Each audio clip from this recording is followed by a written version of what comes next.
Right. Good afternoon, everybody. How are we today? Any more exams or not? No more. Done, huh? Right. So for this particular module, all should pass, right? Got lots of time to study for this particular one. How do you guys do for your search? Some okay, some not okay. I mean, I roughly know the scores. So don't worry again. Those who did not make it, you can always reseed it, right? And normally when you do reseed by right, your scores will be better than the first time round you sit. And for those who have made it through and we got certified, well done, right? For those who are already certified, pass fundamentals, pass search, sit for the display as well, right? Just to know your understanding in the display network. For those who still need to do their receipts, really go to the site there, read up more, okay?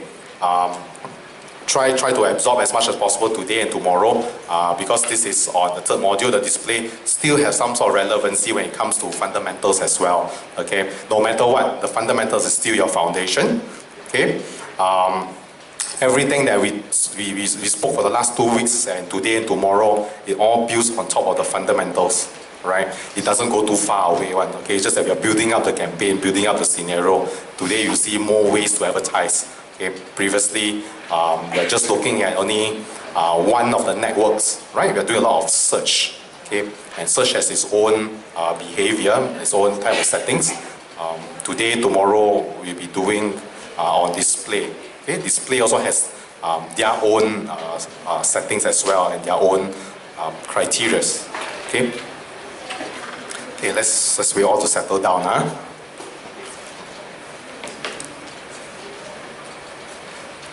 Now, just to remind you guys, even if you have not passed the search, you can still take the display exam, right? There's no like prerequisite, you must pass the first one, second one, then you can take the third exam. Okay, you can take them in any order. Key thing is, must pass fundamentals, and then either search or display to be certified. Okay, ideally, pass all of them. Okay. Now, last week I told you good news, search exam, we've got 98 questions, right? Guess what? Display exam slightly even less, right? 87. 87, not 97, huh? 87 questions. Still got the same 2 hours, but slightly less questions, huh? But it also means that each question is more valuable, huh? You got to get more questions correct. It's still 80%. Still 80%, but less questions, okay? This display is not as heavy as such, all right? So let me start with this. Okay, now can still remember now what we have learned for the past 2 weeks, right? In the Google network, even when you look at the campaigns level, they always ask you what network you want to choose to run your campaigns, right? So what we have been talking for the past 2 weeks is on the search network. Okay? When you have the search network, what it means is that there's always a query term, search query, someone key in into a search bar. Okay? We have talked a lot about that on the search network. So what we're going to talk about today is on the display network. Alright? Those advertisements that you see when you browse at other websites. Okay? Or when you browse at websites or when you look at YouTube. Okay? Those are part of the display network. Now, before that, just quickly recall some of the fundamental stuff, whether you can still remember or not. Now, in an AdWords account, can you remember what are the 3 levels again? Accounts, campaign, ad group, right? And then in your campaigns, what are the things that you can do? Select network. What else? Location, budget, language, right? Your schedule. Okay, those are the campaigns level. Now, for display, same thing as well. Okay, so for display, the only difference is that the network portion, you just change it to display, right? Rather than search. And then all the other settings, when it comes to location, language, budget, they're all still the same. Okay. Now, let's let's start with an example. Let's start with an example. So let's say, for example, Bob is a bicycle shop owner, okay? Now, he knows about search, okay? He knows that he wants to be in front of people when his customers or when people are having problems, they do a search. So let's say, for example, if somebody needs to fix a flat tire, people will key in flat tire repair, right? Or when somebody needs a bicycle service or bicycle tune-up, they will key those keywords, right?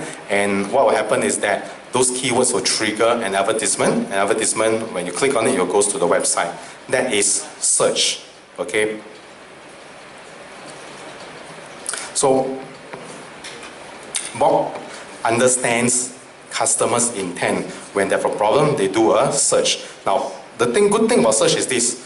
When you have a problem, or when the customers have a problem, they key in, and you are there, quite likely they will actually buy your service, right? Or be more interested in your service. That's what we call, in the funnel, what we call the buying funnel, they are really very close to the purchasing decision. Okay, a sales is more likely to be closed because the intent of the customer, they are really ready to buy, right? They are really ready to explore a service or to actually find something to solve their problem. The question is who can solve their problem, and it's just a matter of who can service them. Okay, so in terms of funnel, they are really very close to the closing end here already, ready to buy already. So that's very useful when we do search. Okay, now the problem is this: is that what if there's only that many people having problems or looking for things that you are selling, right? The demand is not that great, right? If people have no problems, no issues, then you have no sales, correct? Or people won't be searching. So what I'm trying to say is that when it comes to people searching, the amount of people searching is going to be very finite, okay? You can't really expand that far if you just want to target people searching for you only, okay? What about those people who is not aware of you or not aware of your service? You want to reach out to these people as well, right? How about these guys who never thought of buying a bicycle, let's say in Bob's case? You may want to find ways to tell them about, hey, I have a bicycle shop, you know, why not have a bicycle or buy a bicycle from me? So let's say, for example, rather than targeting just people who have flat tires, who wants service on their bicycles, so maybe another way Bob can think about it is that, hey, maybe I should also target people who wants to go to work and telling them that, who goes to work daily and telling them that, hey, maybe you should try cycling to work, for example. Okay? Maybe when you commute to work, rather than taking the bus or driving due to high costs of fuel these days and the inconvenience of public transport sometimes, maybe you may want to cycle to work, for example, healthier option. So you can advertise based on that message. Hey, for guys going to work, yeah, maybe I'll buy a 4D and then you can always cycle to work, for example. Or you want to promote and say that, hey, another group of guys can say that, hey, cycling is a very fun thing to do. Okay, why not buy a bicycle and make it like a weekend hobby? Okay, go for a cycling session with your friends or with your kids. It's a fun hobby.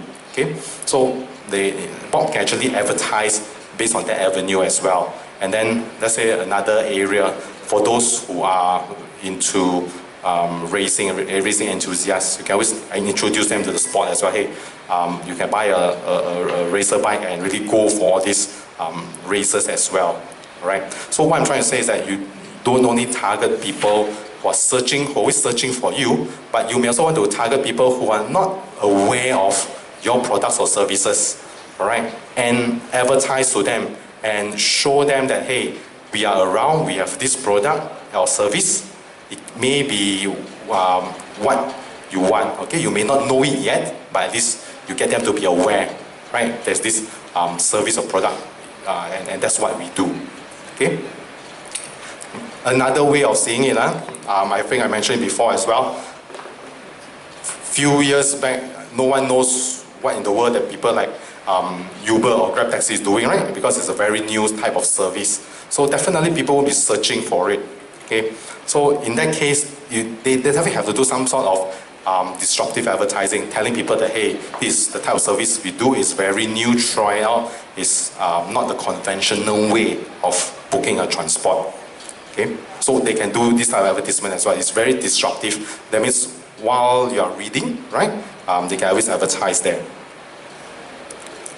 So as a business owner like Bob, right, he knows that he wants to bring awareness to his potential customers, or to a target audience. What can he do about it? How can he reach out to these potential customers to get people to buy more bicycles? Okay. So the solution is very simple. Okay, he can always advertise in what we call the Google Display Network. All right. So now question is, what is the Google Display Network?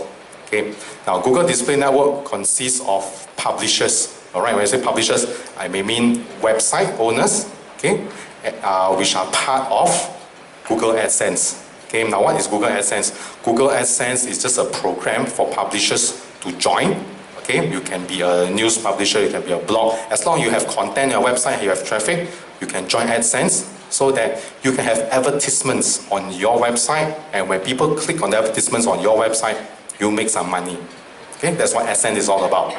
Okay, so the display network is really a collection of all these publishers under Google AdSense. Okay, and DoubleClick is similar as well. You have lots of sites under DoubleClick as well. DoubleClick is just what they call it's an ad exchange. Okay, it's a marketplace where people buy and sell advertising. But fundamentally, these guys, they have websites as well, and they're part of it. Okay, you can also advertise in YouTube, right? YouTube is also part of the Google Display Network. Okay, now, but when exam question asks you about inventory, what do they mean by inventory? That means those empty slots or available slots on all the publisher websites. That's what they mean by inventory. So let's say, for example, Star Online. Star Online has lots of web pages on their website, right? They have the finance pages, they have the lifestyle pages, they have the fashion pages. Now, each of those pages, if you look at it at the bottom there, they do have Google as part of, they allow Google to advertise on their site as well, because Star Online is also part of the AdSense program.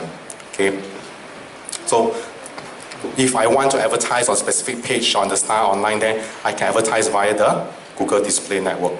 Okay, so back to inventory. When I say inventory, it's really those advertisement spots on those individual pages. Okay, now in the exam question, they ask you, where does the inventory comes from? Okay, technically it really is coming from AdSense, okay, all the publishers in AdSense and the publishers in the DoubleClick Ad Exchange. Okay, so that's where all your inventory is coming from.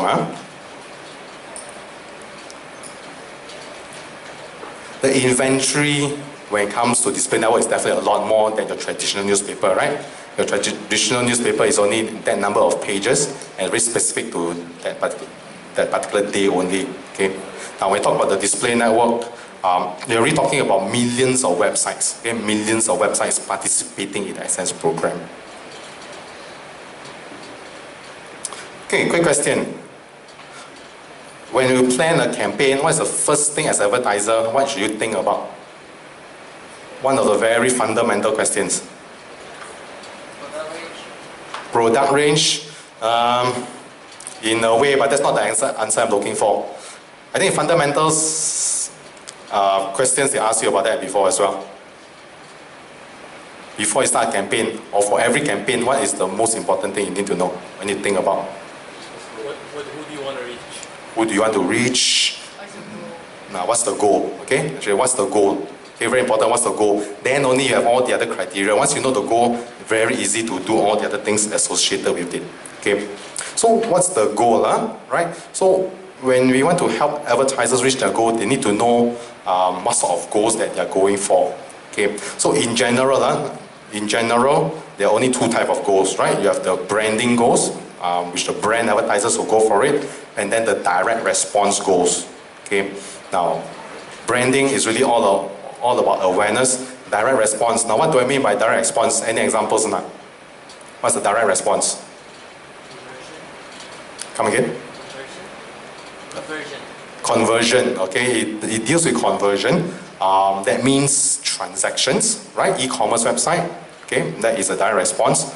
Or getting people to fill up a form, the email and name, those are considered as direct response.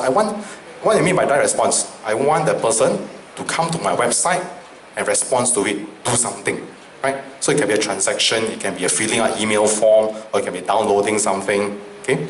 So that's what I mean by direct response. Now, let's talk about brand advertisers first. For brand advertisers, to them, what is more important? Seeing that advertisement, right? Seeing the advertisement, building the awareness. They don't really care people click on the ad or not. It does not matter to them, all right? The more important is the impression. Okay, the impression, how many people saw my brand, how many people saw this ad. So when they go out, they expect them to do something about it. They don't really expect people to click on the ad and then go to the site and do something. Of course, it's a bonus, right? It's a bonus if these guys were to click on the banner and go to the site. But the main intention for the brand advertisers is really just the impression, all right? As many eyeballs as possible to see the advertisement. Okay, so focus on getting the message to reach a target audience, right? That's the main goal for the brand advertiser. So when it comes to bidding style or bidding strategy, quite likely they're going to use CPM, right? Cost per 1,000 impression, because to them, what matters is really just the impressions, all right? So brand advertisers, we talk about awareness, they really will more likely bid based on CPM. So the type of metrics that they use, okay, the type of metrics that we use, they could use things like reach and frequency, right? Can you still remember what is reach or not? Reach is really just how many people have seen the advertisement, how far do you go, how many people seen it, right? Frequency, now what is frequency? For each one unique person, how many times that person has seen the advertisement, all right? So that's frequency. So I say frequency 2 times, the same person has seen it twice, okay? So remember there are things like called frequency cap, okay? So that I can limit the number of times that person sees advertisements, right? That's why I call frequency cap, okay? Frequency cap. Because sometimes when we advertise, we do not want the same person to see that too many times, okay? It becomes very boring, and then people will just automatically ignore it if they see too often as well, right? So maybe sometimes we just want to cap it so that we want to target new people instead, rather than the same person seeing it over and over and over again, okay? So that's about frequency cap.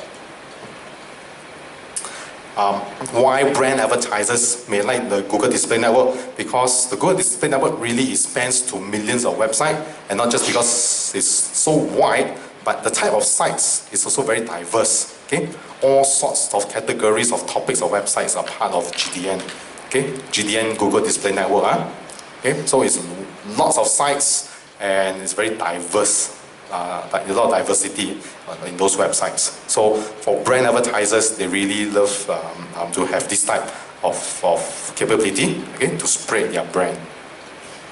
So remember, when it comes to exam questions, if they talk about branding, if they talk about focus on branding or brand advertisers, immediately you can relate already. Something to do with CPM, right? Definitely something to do with having a large number of sites. Okay, think in those manner when people talk about branding. Clicks are not important when they talk about branding. Then let's move to the other side instead. Okay, the direct response guys. Direct response guys are actually the opposite. They are really more focused on driving conversions. Okay, spreading their brand is not that important. Okay, most important is, hey, how much am I paying for this traffic to come to my website and paying for the conversion? How much is this conversion worth to me? Okay, they are really more into conversion. So more likely, they are going to bid using CPC, cost per click. Okay, they will use cost per click more to drive people to their website. Okay, so when you see questions that says traffic is important, quite likely these are direct response guys. And normally, if traffic is important, we will use CPC. Okay, you use CPC, not CPM.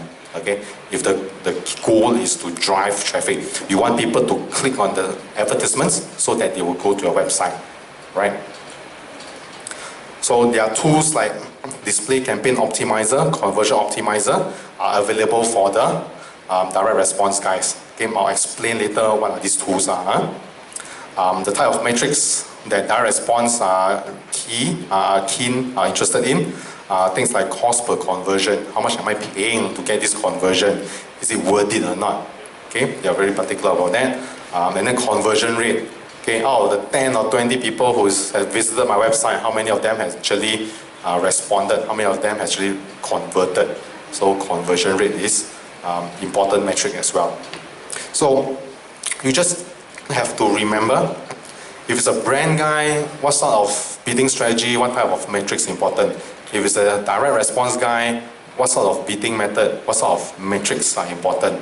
Okay, so direct response, CPC, cost per conversion, conversion rate, things related to conversion. Normally, direct response guy would be very interested.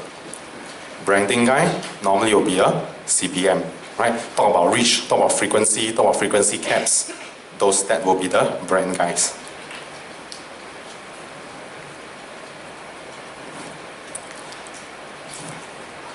Okay, now this is just to enforce it some more. Now, bidding options in your display network. Okay, also very similar when we do search, right? You still got this three main bidding method. We can do CPC, CPM, CPA. Okay, now CPC, similar. It's really how much are you willing to pay for each click to get people to go to your site. Okay, that's on CPC. So main goal is really driving traffic, CPC. CPM, the bid is based on per 1,000 impression. Okay, cost per 1,000 impression. And the focus is on branding. CPA. CPA is cost per acquisition. How much are you willing to pay for one conversion? Okay. So that's CPA. Now, even though we say that, hey, this is how much you're willing to pay for a conversion, but in actual fact, you are still paying per click. Okay? The only advantage is that rather than going to the system there to change each of the keywords bid yourself, the system is doing it for you so that you'll meet a targeted CPA, all right, or CPA that you want to achieve. All right? So you can tell the system that, hey, my CPA is $15. Previously, I do it myself. Every keyword, I bid up, bid high, just to hit that target. But when I do bidding style, cost per acquisition, is actually I'm letting the system do the bidding for me to meet my CPA target. Okay? But you got to understand, even though I put there, I say CPA $15, end of the day, the charge is still calculated backwards based on pay per click.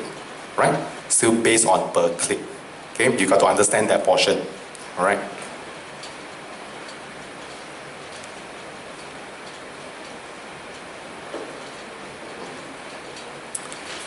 Now, before this one, quick question. When we do search, got CPM or not? When we do search network, got CPM? Is there cost per 1,000 impression? Search. Search don't have a search. Okay? Search only CPC, CPA. Okay? CPM only for display network. Right? So these are the little things that you look out for in exams. Okay? When you see the word CPM, straight away you know answers nothing to do with search really. Okay? So the answers are always related to display network. Right? Now, there's a scenario, okay, whereby, let's say on my website, I have a spot available for people to advertise. And there are two different advertisers bidding for the spot. Now the thing is, I just mentioned that there are three different ways to bid for under display. You have to do CPC, CPM, CPA. Now let's say for example, if advertiser 1 is bidding using CPC, advertiser 2 is bidding using CPM. So how to judge who wins the auction? Because we are not comparing apple with apple, right? One is bidding using cost per click, the other one is bidding based on cost per 1,000 impression. Okay, so how do we so-called equalize it or make it easy to compare, right? So what normally happens is that if there's such a situation where some guys are doing CPC, some guys are doing CPM, the CPC guys, there's a formula to translate the CPC, right, to something called effective cost per thousand impression, ECPM. Okay, ECPM, effective cost per thousand impression. Now, once I convert my CPC to ECPM, I can use that ECPM to compare with the other advertisers' CPM. Okay, so they use that to enter the auction. All right. So all you got to know is there's something called ECPM.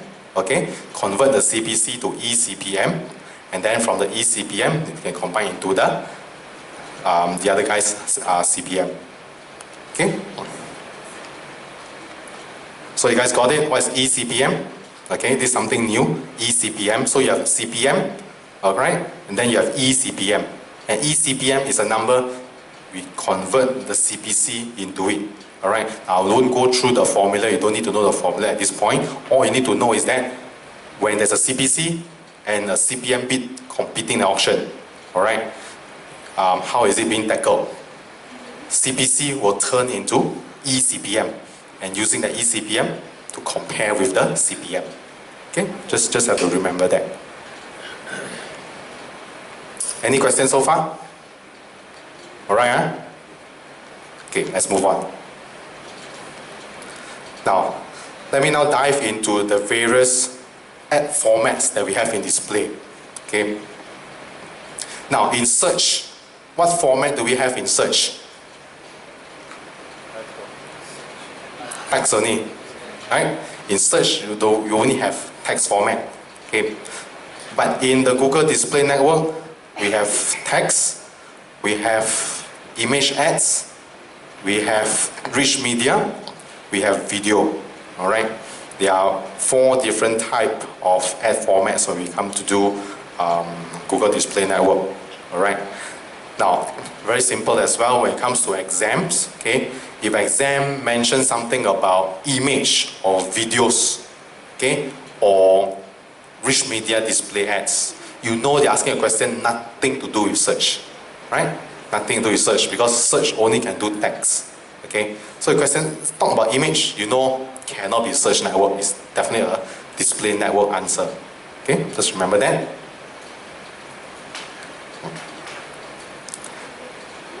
Now, for the Google Display Network, why would advertiser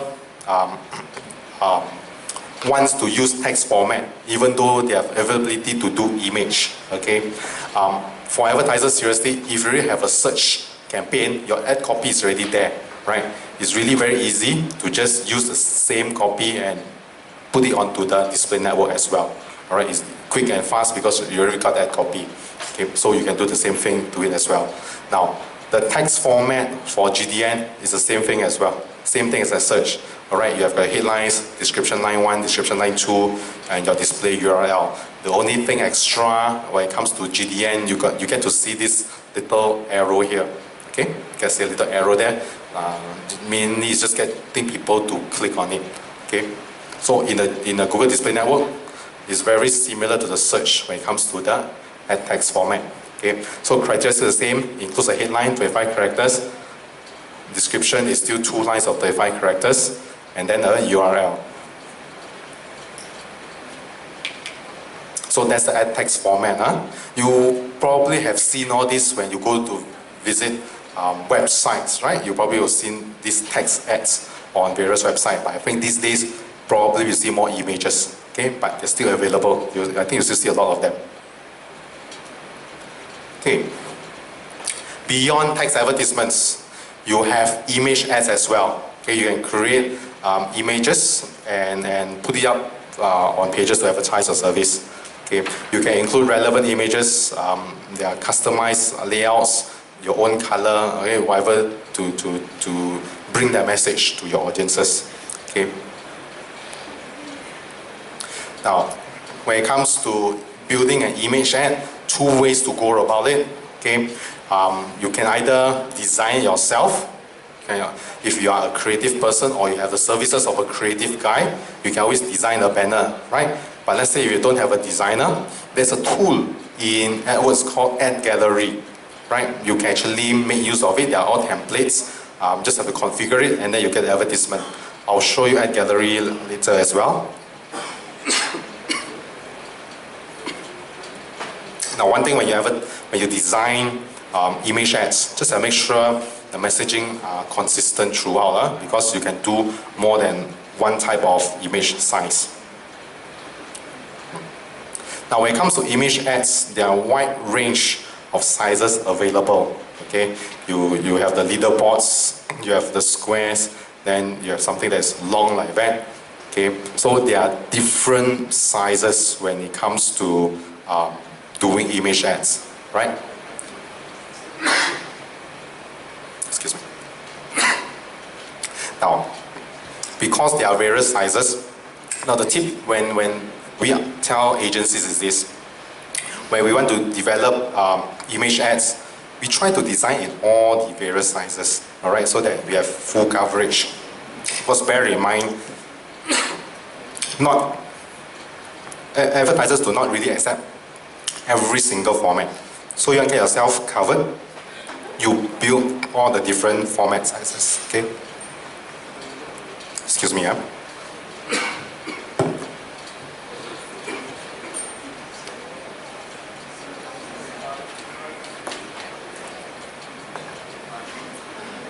Sorry guys, excuse me, having a sore throat today. Okay. Now, so bear in mind, there are various sizes when it comes to image ads. Utilize all the sizes. Now, rich media ads. Rich media ads, basically you can do animation on top of it. You can do things like mouse over and then you expand bigger. Those are rich media. Okay? Compared to images could be more static, right? So they are more interactive. Okay, when you do rich media display ads. The fourth format, video ads. You can actually create your own video ads and place it on the display network to advertise. Okay, the one popular place that you see these days are people putting video ads on YouTube. Okay. So YouTube has a huge inventory as well, what they call the watch pages. You can put your ads in there as well.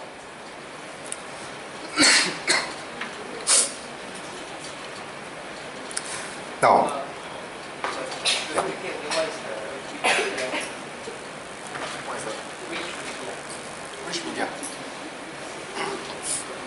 rich media. Yes, what about rich media? Okay. Yeah. Now, rich media is something more interactive, right?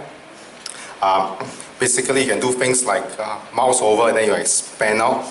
Okay, that means you can respond to it. Okay, you can do something with it. It's like a mini program inside there. Okay, and you can act upon it, and then it will actually respond to you. Those are what rich media ads are for.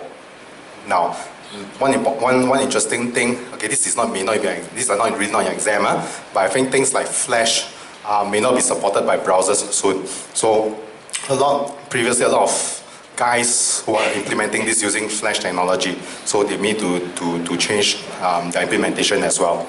Okay, but the key thing about rich media ad is it's interactive. Okay, so YouTube, you can put advertisements on YouTube as well. Now there are two types of formats that you can actually advertise on YouTube. You have the TrueView in-stream and TrueView in-display. Okay. Now I'll talk a little bit more about YouTube much later on, but just bear in mind now that these two types of formats.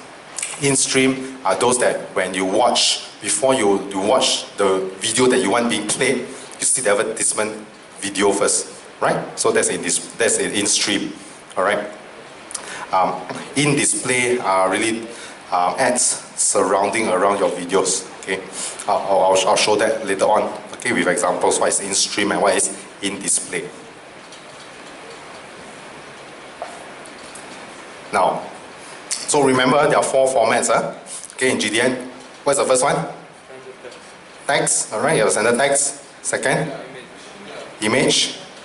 Third one, rich media. Fourth one, video. So these are the 4 types of ads. Now, never forget, we can do text. Okay, because GDN, we always talk about doing images because there's this thing called ad gallery, we build images easily. Don't forget, we can actually do text as well in the Google Display Network. Okay, so those are the 4 formats. Now, there's one jargon that I need you all to know as well. There's something called above the fold, right? Above the fold. What do we mean by above the fold? Okay, when we see advertisements on the page and you do not need to scroll it down, okay, we call that those advertisements above the fold. All right. The other one is below the fold. Okay, so ads on above the fold or below the fold will be more effective. Above the fold, right? So normally ads on above the fold may tend to be a little bit more expensive sometimes because that's where the eyeballs are. Okay, the below the fold, depending whether people scroll down or not, right? It tend to be having less people seeing it. Okay, so the key term I want you all to know is what is called above the fold. Okay.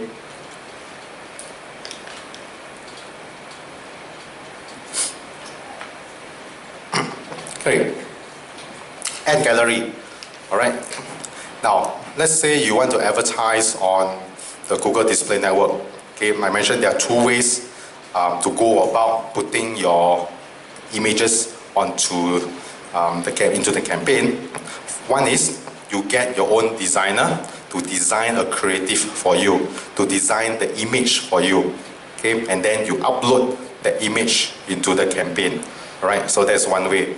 Now, let's say if you don't have you don't know how to use Photoshop, you are not a designer yourself, and you don't have the designer resources, okay? It can be a bit expensive as well to hire a designer. You want to do it yourself, you can actually use the ad gallery, okay? You can use the ad gallery. Basically, it's a set of templates, all right? You just have to fill up key information inside. You get your images done for you. Really very easy and fast, okay? You don't need to be a designer, okay? So when we go into ad gallery, the system will actually promise, all right, what type of templates do you want to use? Do you use it dynamic ads, do you use social ads, you want to do video ads, or you want to do a general purpose ads? What sort of ads do you want to do, okay? So you just have to choose one of them. Then you present your various templates. Now, you can always go into the template, okay, and then you can actually fill up things like what's the color of the background, the foreground, the buttons, what you want to say inside there, okay. You can do a little bit of customization onto the advertisement, right? So, what's the key benefit of using ad gallery?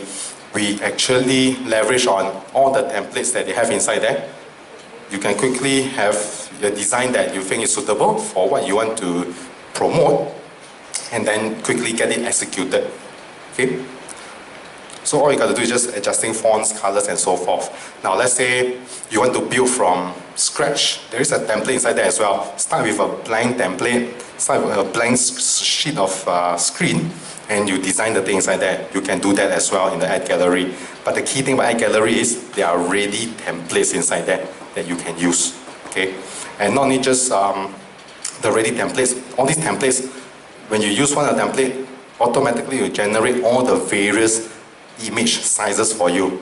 The square, the long ones, the tall ones, it automatically will generate for you.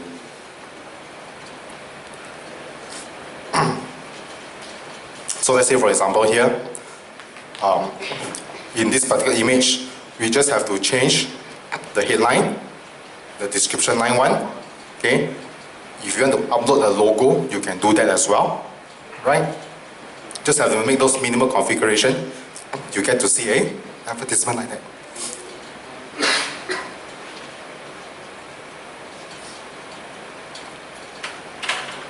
So once you have firmed up what you want to say in your images, choose the right images, automatically you see all the different sizes will appear. Okay, all the sizes will appear. What you need to do is that you need to review. Okay, you need to review all the sizes, see whether it looks appropriate or not. Okay, don't just blindly just enter information and then straight away just approve all the images, all the creative. You still have to look through one by one to see that, hey, is this correct or not? Does it still make sense or not? And if you think it does, then okay, then you can actually live those images.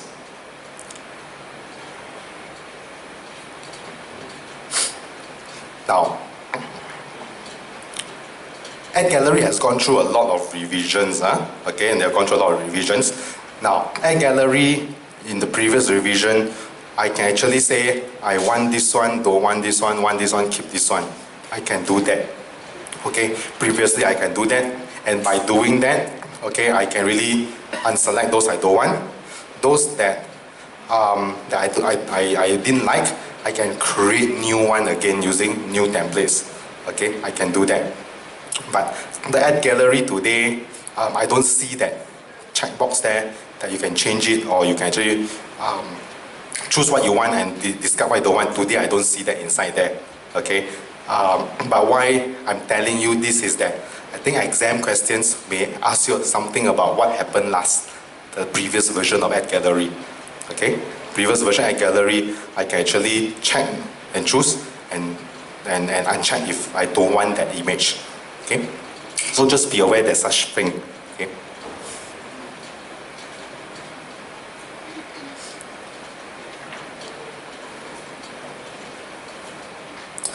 So when we create images for the display network, very, very important. I already mentioned it just now, I'm going to mention it again, that you need to create the images for all ad sizes. Okay? You need to create images for all ad sizes so that you cover all possibility. Alright, so when you want to advertise on a specific site, and the specific site maybe only accepts this format and not the rest. If you have the whole library of all sizes, you can always tell the site that, hey, I have this format, you can use this one because I have it, because I already created it. Okay? So the key thing is you got to create for all sizes so that when any sites that allows you to advertise or you win the auction for that site, you have that image or that creative to be presented on that site there. Now, another thing about the second point here, ads, when we create using the Ad Gallery, okay, there is a way, or actually there's a benefit to measure engagement. And we measure engagement by something what we call the mouse over rate. Okay, so if somebody were to see your advertisement, okay, and were to put the mouse cursor on top of it, we actually will measure how long that mouse was over the advertisement. So there's a mouse over rate there. Okay, only for ads that when we create using Ad Gallery. So that's one of the benefits.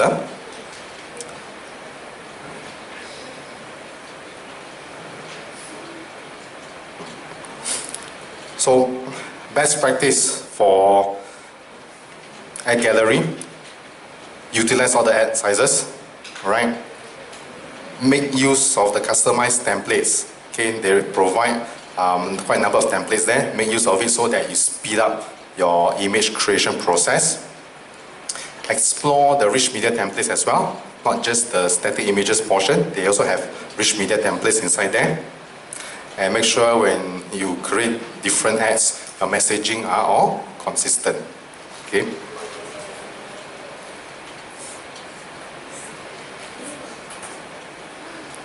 Now, more best practices. Now, sometimes you know where you want to advertise, right? You know which site you want to advertise on. Okay. So if you know where where you want your advertisement to be, you can also design your image ad, the color scheme, to match with the publisher website, for example. Okay, so it looks more pleasant to the user, or at least it will stand out. The key thing, you want your advertisement to stand out, right? So if you know your publisher color scheme, you can design around it as well.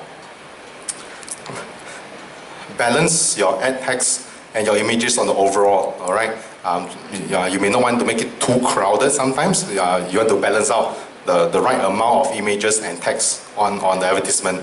Okay, these are just two samples of image ads that I grabbed from the display network. Okay, I was just reading through some websites or some articles on websites. Then I saw these two advertisements there. Okay, so these are samples of images that's being used in the GDN. Some people they create a visible display URL as well, okay, as part of the image. But I think the key thing is have a clear call to action, all right? Have a clear call to action. Let's say, for example, here says take action, here says learn more, okay? Have a clear call to action on your ads, all right? Why? Because when we do advertising on display network, we actually try to advertise very broadly, very widely. And these guys, if you remember the buying funnel, okay, they could be at the different stages. Some really just we're not aware of you or just started to get aware of what you offer, but some of those guys are really ready to buy your products, okay. So how good your call to action may reflect on those guys at the various buying funnel, okay, various stages in the buying funnel, okay.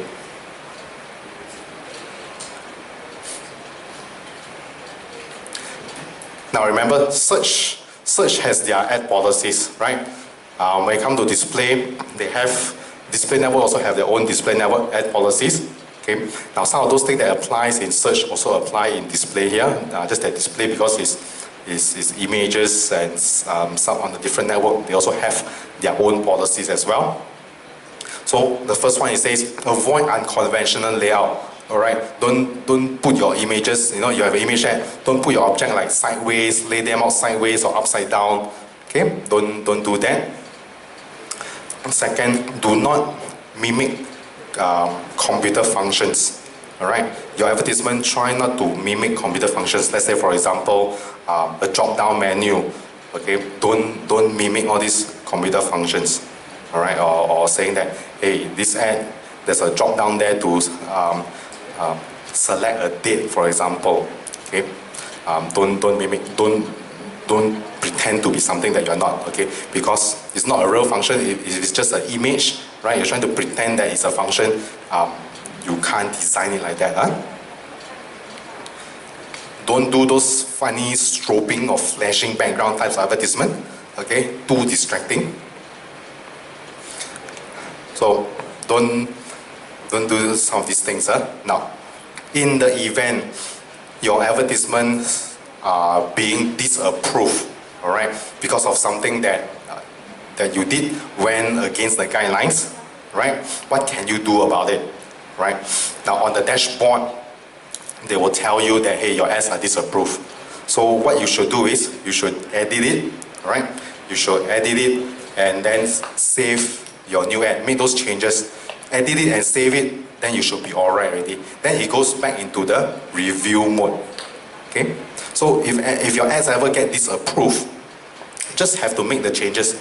Edit it, just edit and save it. Or in some cases, some of those guys just upload a new one. Okay? And then it goes back into review mode. And hopefully whatever that was wrong previously, you corrected it, you'll get approved. Okay? So there is nothing much to, there's no like a button to push, right? If your ad gets disapproved, you just got to make those amendments, all right?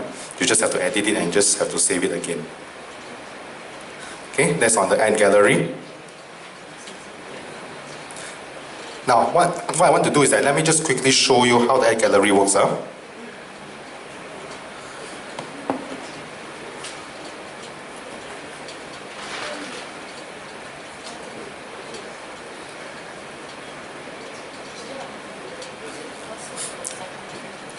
Let me just choose a display network account, display network campaign. Now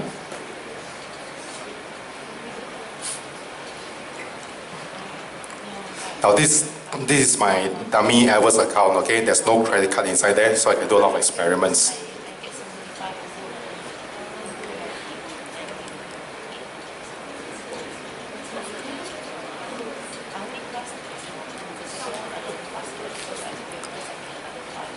Now this is how I use the ad gallery. Okay, under ads, I can do text ad, image ad. I'm going to use ad gallery. So assuming that I don't have a designer, right? I don't have a designer, I have to do all my images myself. Okay. So I've represented these 4 options here.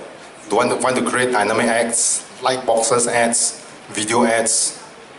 On the bottom one here, general purpose ads. I just click on general purpose ads, create.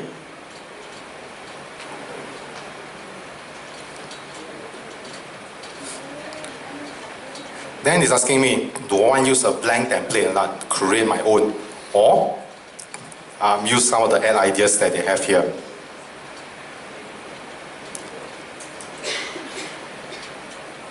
So I'm going to use ad ideas.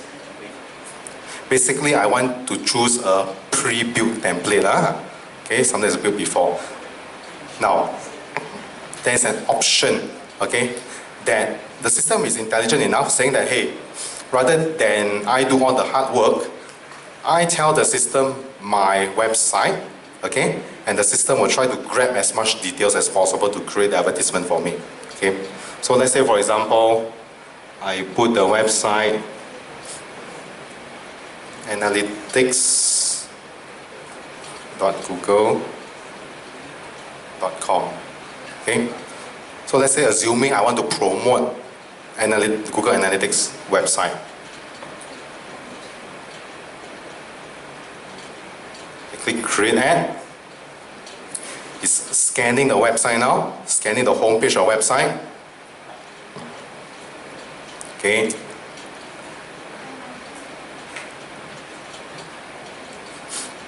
It's actually loading all the different images. I think loading is a bit slow here today.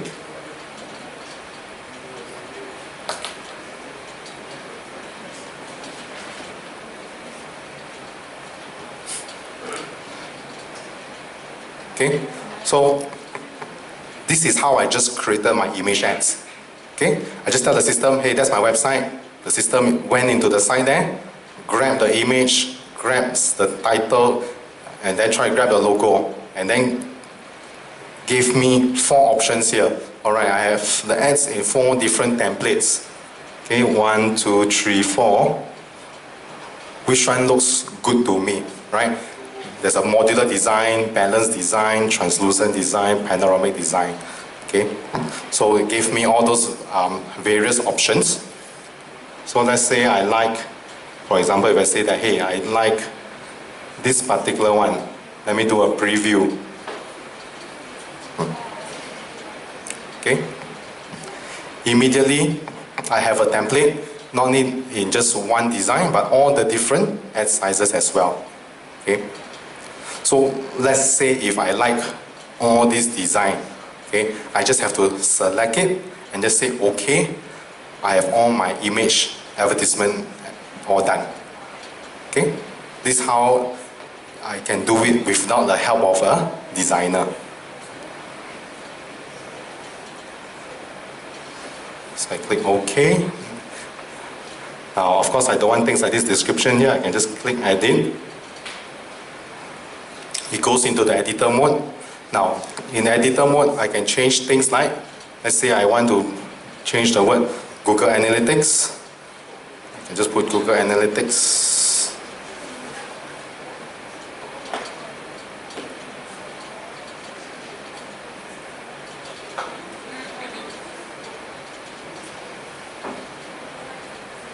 See if I put here learn. Okay, let's say I put that learn Google Analytics. Straight away it changes. Description.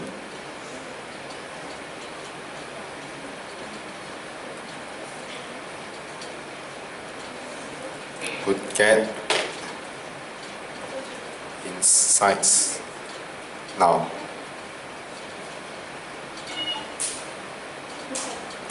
Okay, immediately you see the things changes as well. Okay, so it's that easy when we use the ad gallery to change the images, to edit the images. Okay, So that's how fast, how quickly. Let's say we do some simple experiment, very fast to just create image, send it out live on the net to be published. Okay, done.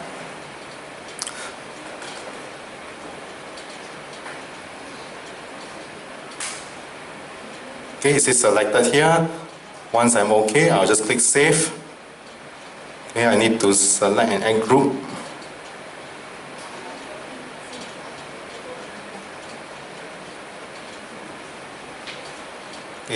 This may not be the right ad group, but just for demo purpose. Choose the campaign, choose the ad group, and all those images will all go into that particular ad group and the particular campaign. Now, all these images will not go live immediately just yet. Okay, there will still be somebody reviewing it, see whether these images are appropriate or not. These advertisements are appropriate or not to be used as advertisements. Okay, it will still be under review, right? And then you will see sometimes you get disapproved. Disapproved maybe sometimes because it's just not relevant. Okay, I do a lot of demo. I don't really do so much relevancy here.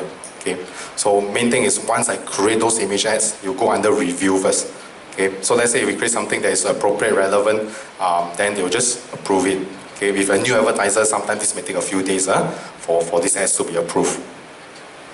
Okay, that's what I want to show you on the ad gallery.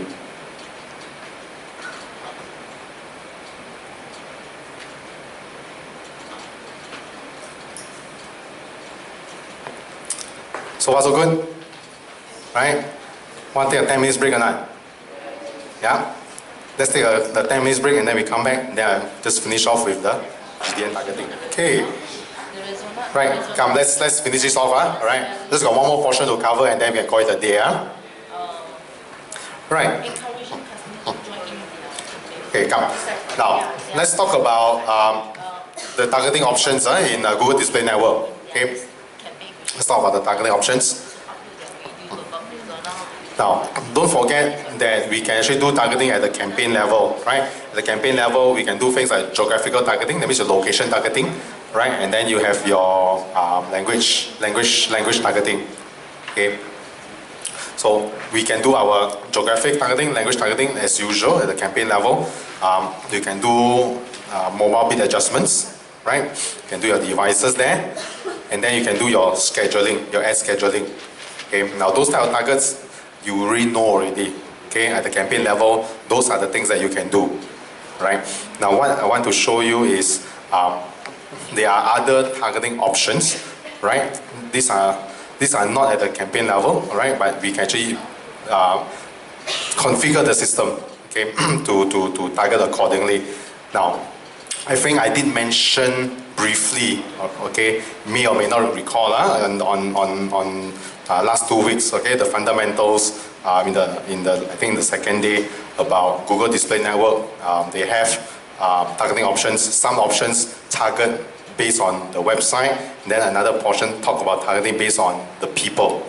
Okay, now I'll show you that slide again. Okay, just got to know that.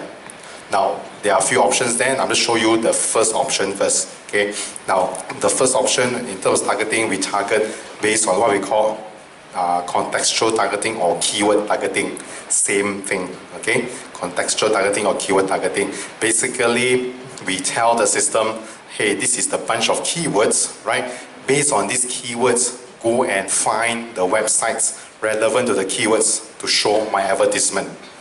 Okay, so that's what keyword targeting is all about. So if I were to put keywords like flowers, okay, as one of the keywords, so the system will try to find me websites related to flowers or the page, okay, not really the site but the page that talks about flowers, and we think that, hey, this page I think is talking about flowers, the system says, then you will see my advertisement on that page.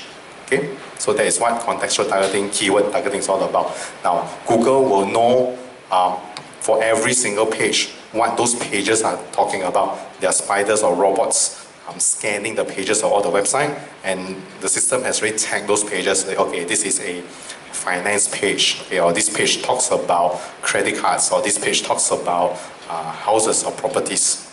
So the system already have a rough idea what the pages talk about. So based on what you put here, okay, you'll go and search for those pages.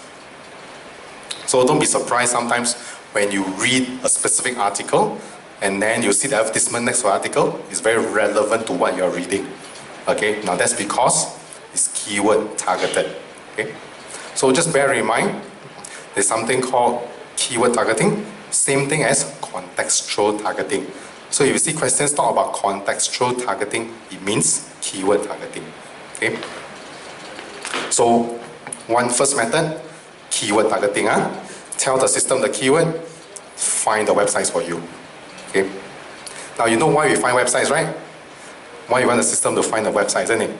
Because at the end of the day, when you want to advertise, right, you're actually trying to put an advertisement on a specific website, right? Which one you may not know. Let's say, for example, you do not know where your audience are going to be, so you ask the system to find for you.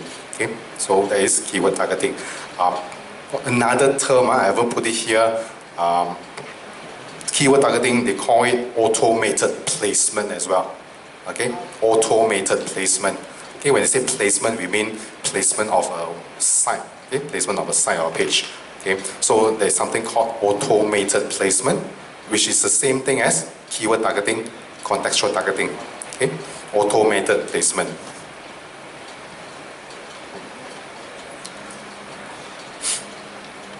Second one is called placement targeting, right?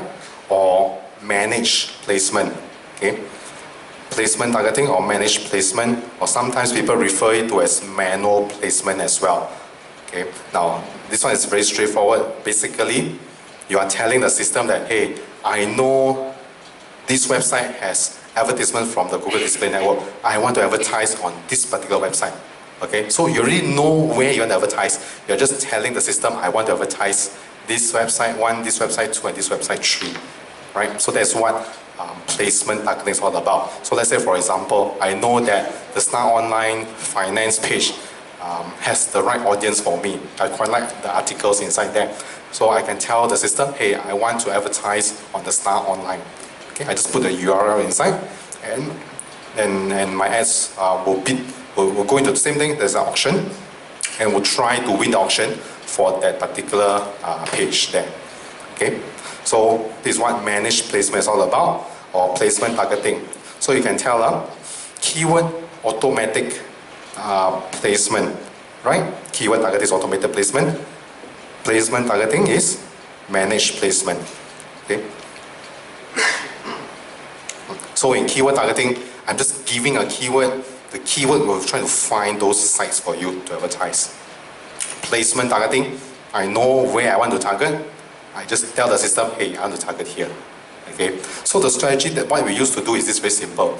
We start with a keyword because let's say, for example, I don't know what are the sites that will convert for me or give me the results that I want. So I can always do a keyword first, right? I do a keyword, the system will try to find, based on the keyword, the sites relevant to it. Okay. Then I will measure. Okay, based on this keyword, I got site 1, site 2, site 3, site 4, site 5. Okay, so let's say, for example, 5 sites will show my advertisement based on my keyword. Then obviously I can tell, because I have statistics collected at the back end there, I will know that, hey, site 2 gives me a lot of conversion, right? So what I'll do is, I will take site 2, I know, hey, this site not bad. I'll take this site 2 and put inside managed placement. Okay, I can do that.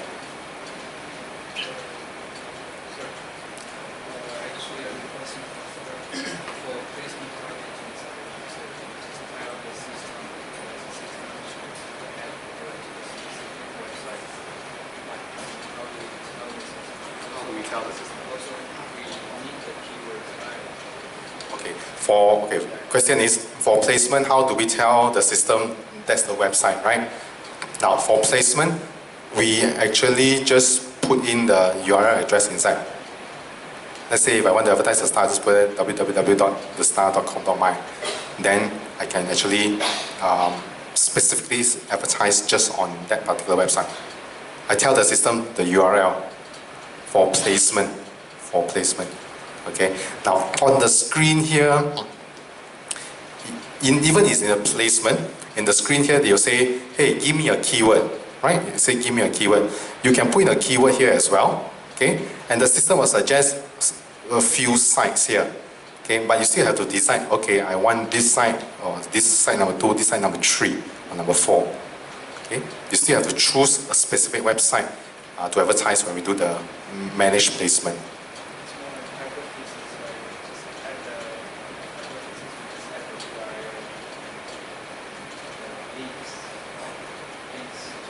You just have to put the URL into the system here, right? The URL is really meant for which publisher, which website that you are interested to advertise on. Okay. Your ads will have URLs as well, but your ads URL is really your website URL. Okay.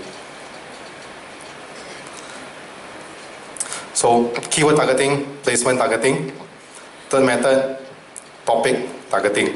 All right. So show ads on pages about specific subjects or topics. Okay. So again, this one is really based on what the website is saying. Okay, on a specific topic. So there are a lot of topics you can choose from. Now, things like arts and entertainment is just a high-level group. You click on arts and entertainment, they have subgroups as well. Okay, so they are from arts and entertainment, autos and vehicles, and so forth. So based on those topics, right, you can advertise on sites that talk about those particular topics. So if let's say you are interested, you are promoting a accounting software, so maybe topics on finance, okay, may be relevant for your ads, okay, because the system already will know, all right, this particular page is under one topic. So if you tell the system, I'm interested in, let's say, the finance topic, then my ads will appear on those websites that talks about finance, okay. So that's a third method, based on topic. Okay, so let's say for example, I don't know what keywords to tell the system, and I don't know what websites that I want to advertise on, but I know the topic area, so I can choose the topic. Okay, so third targeting option, topic targeting. Fourth option, interest categories. Okay, interest categories. Now, if we look at the interest categories, it looks a little bit similar to topics, right? Now, you may ask, what's the difference between topics and interest? Okay, topics is based on what the website is talking about. Okay, topics. Interest is based on what you or the person as an individual are interested in. Okay, so interest is really targeting the person, the user, all right? And topics is really targeting the website. So, yes? What's the point of interest when you have keyword? If the person has the interest of that particular thing, he will check up on the keyword, right? But what's the use of interest? No, keyword is still tied to the website. Keyword, right? So if I say a keyword, let's say flowers, the system is just finding pages talking about flowers. Okay, nothing to do with the user yet. That's keyword. Keyword is just to find web pages, right? Whereas interest is to find you as a person. I want to find people interested in flowers. Okay, or based on whatever category they have here. Okay, so let's say for example, if you have been visiting a lot of sports-related websites, so let's say you'll be visiting a tennis-related website, right? The system will know, more like cookie you saying that, hey, you are interested in tennis, okay? Because you've been visiting so many tennis-related websites, from the goods to the sports and to the clubs for tennis. The system knows that, hey, you're interested in tennis. I, as an advertiser, I say, I want to target people like you who are interested in tennis. So that's what interest is really all about. Targeting based on the person, what they are interested in. Okay, the system is very powerful. The system sort of know what you are interested in currently, because it's all cookie based, and it's all based on inference. Okay, assumptions. Okay, that if you visited certain sites, there's a pattern there, and then from there can sort of deduce that, hey, you are most likely person interested in this particular area or this particular subject. Right? So just have to know how to tell the difference between topics and interests. Okay, topics targeting the website, interests targeting the person.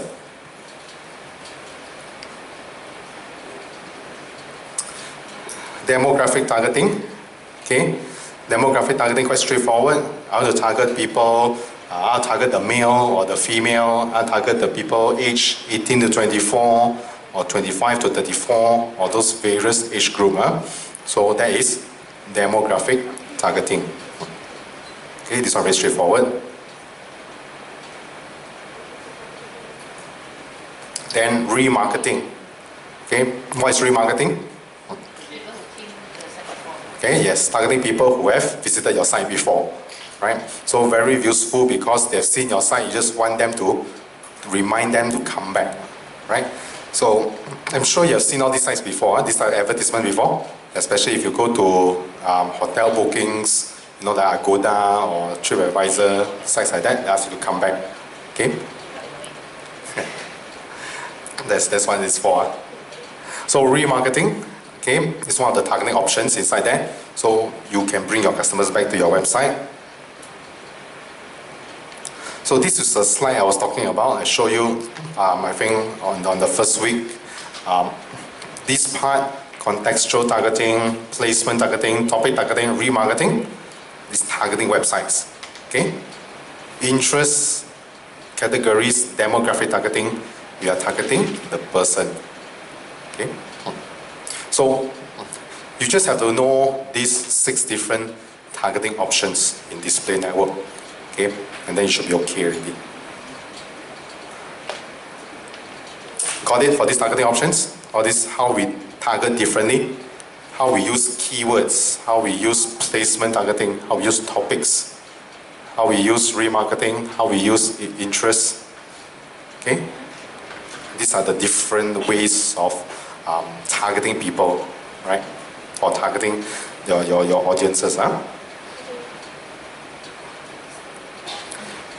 Now, in search, we had the keyword planner, right? To give you keyword ideas and to give you estimates how much traffic that the keyword will bring based on what you enter into the keyword planner. Now, for the display network, we have something called display planner. Okay, very similar function to what the keyword planner does. Just that the display planner will tell you estimate based on the targeting options that I just talked to you about just now, right? So let's say display planner will tell you if you were to target based on keywords, what are the keywords that you should be using and what's the volume is like.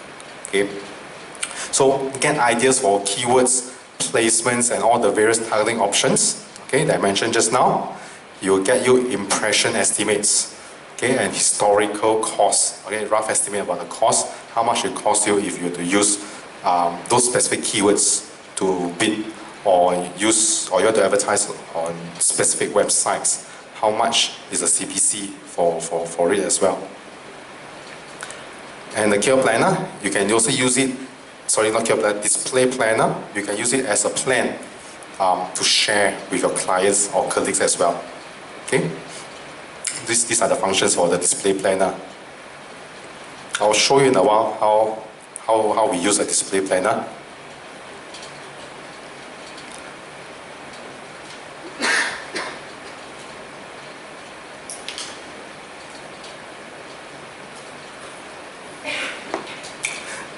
Now, this is how the display planner will look like. It will estimate how many cookies, okay? They measure cookies, not real person. They just assume that, hey, how many machines have that cookie? Okay, based on the criteria that you set. In this case, I think I chose flowers as a keyword. Okay, these are the keywords that the system is saying that I may be interested to use in my campaign, and this is how many people has been cookied, and this is the number of impression here. Spot here says about, wow, very small, 35,000 to 40,000 impression a week. Okay, this will tell me how many cookies, okay, roughly how many computers, all right, that the site can attract, and how many eyeballs is here, the impression here. let me just give a quick overview on display planner.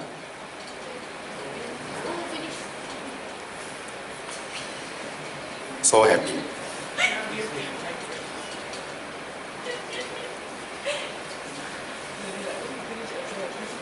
Okay, now the display planner is under tools.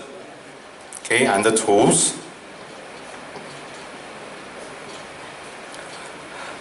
Okay, looks very similar to the keyword planner.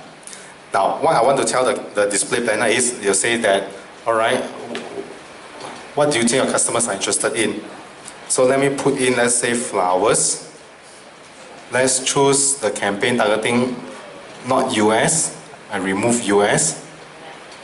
I just put here Malaysia.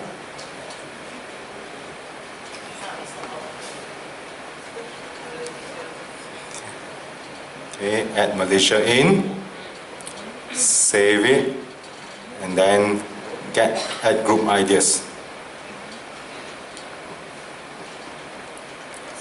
Okay, so it's churning. Alright. Rather than add group ideas, let me go for individual targeting ideas.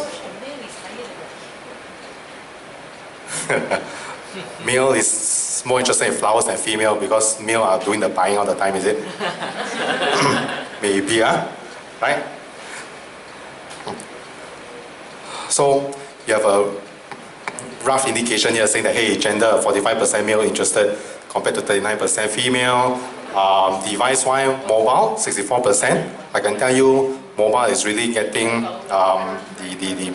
the device of preference now to serve. Okay. Okay. Pay attention here. All right.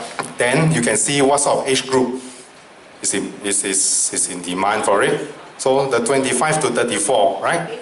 25 to 34, 28% of them could be interested in it. Those age group. Okay. After 25 to 34, probably after getting married, no more flowers. Right. What a horrible You will find out. Okay. Then what you will see here is that I say here individual targeting ideas. So the display planner tells me now I'm at where am I now? Keywords, right? Keywords. So it's saying that flower delivery Germany. Okay. That is it consider that keyword. Okay. Flower delivery Germany, about 450 historical cost per click. Talking about 35,000 to 40,000 impressions. Okay, so I'm saying that if I were to bid for that keyword to get my ad out, potentially this amount of impressions. But that is from Germany. No, this is a keyword. Maybe girlfriend in Germany, Malaysia like to buy a lot of flowers for German girlfriends. Okay, don't know. It's just my assumption. Just my assumption. Okay, just my assumption. One in Malaysia, one in Germany. So you have floral design, you have flower arrangements. Okay. I was quite surprised to see that as well. Flower delivery Germany. Wonder how did I get there? But something to explore. Flower delivery and so forth, all these keywords there. So the planner will actually give you ideas. Okay, give you ideas what you can actually bid for your display campaign and roughly how many impressions you're going to get. Okay. Now that's on keywords. Let's say based on interest. So interest, it says, all right, you can target people who are interested in gifts and occasions, flowers, or home and garden services. Okay. So depending what type of flowers are you selling, right? Are you those guys selling flowers as gift? Or are you those guys selling flowers to be planted in the garden? Okay, so you will accordingly, right? You just have to choose accordingly. If you are guys doing gifts, then obviously the interest is on gifts and occasion flowers. If you are more of a gardener, right? You're selling flowers more for the garden, then home and garden services. Okay, so those are based on interest. And then you have topics.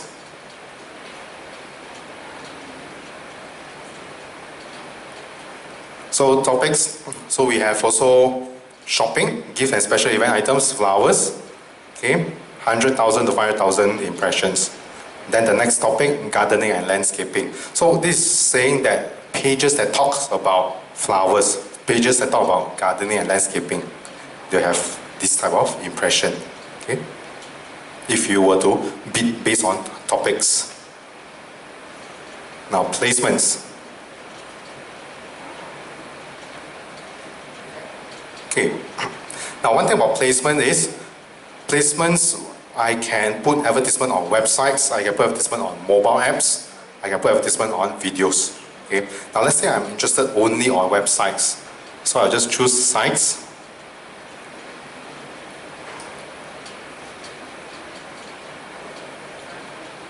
Okay, so based on the keyword flowers, it's suggesting to me now that, hey, check out the website called floristhut.com or check out the website called mywisewife.com. Third one is anonymous. The fourth one, gardeningknowhow.com. Right? So the system is actually giving me suggestion of websites to go and advertise on. Now, of course, I don't blindly just straight away go advertise on these websites, right? I got to go and see what's the website about first, go and have a view of it. So if I click on Florist Hut, it sort of gives me a snapshot how the homepage looks like. Then if you really want to find out more about it, you just have to click the thing here, and then you just have to visit the website, right? Is this the type of site that where you want to advertise on or not? This is real. This is a real site. This is a real site. Okay. So based on the site there, you design whether you want to advertise or not. Straight away you can see already where the advertisements are. Right? This is advertisement. This one here is advertisement. Okay? So you decide whether you want your advertisement to appear there or not.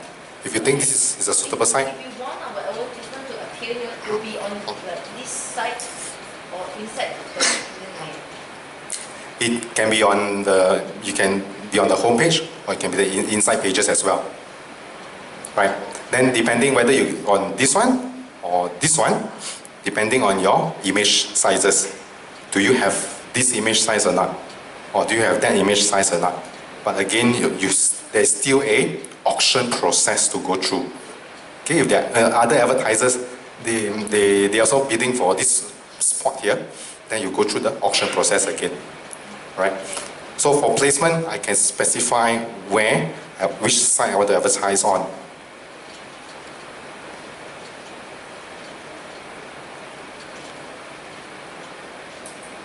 Okay, let me go back. Then demographics. Okay, demographics is more straightforward. So I just say you can advertise female, male, or all these various age groups. All right. So based on the data here, okay, you want to reach out to more, then you just go for male, or you want to do both, can, right? Or maybe the target, let's say the 25 to 34, they are cooking more. So based on your criteria, or maybe you have your own criteria, you know that, hey, guys who are between 18 to 34 buy more flowers, okay? Then you can use that to guide your decision as well. Right, that's on display planner.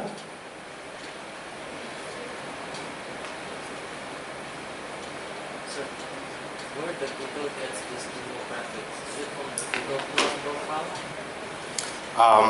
Some of this could be from various sources, right? It could be from your Plus profile, it could be your logins, but most of it I think is from the sites. The sites themselves, they have a rough idea as well how the demographics are like. Okay. So it's a combination. It's a combination how they gather all this data, right? Some it could be from your Google login, okay, and some from all these websites. Don't forget you're all cookie.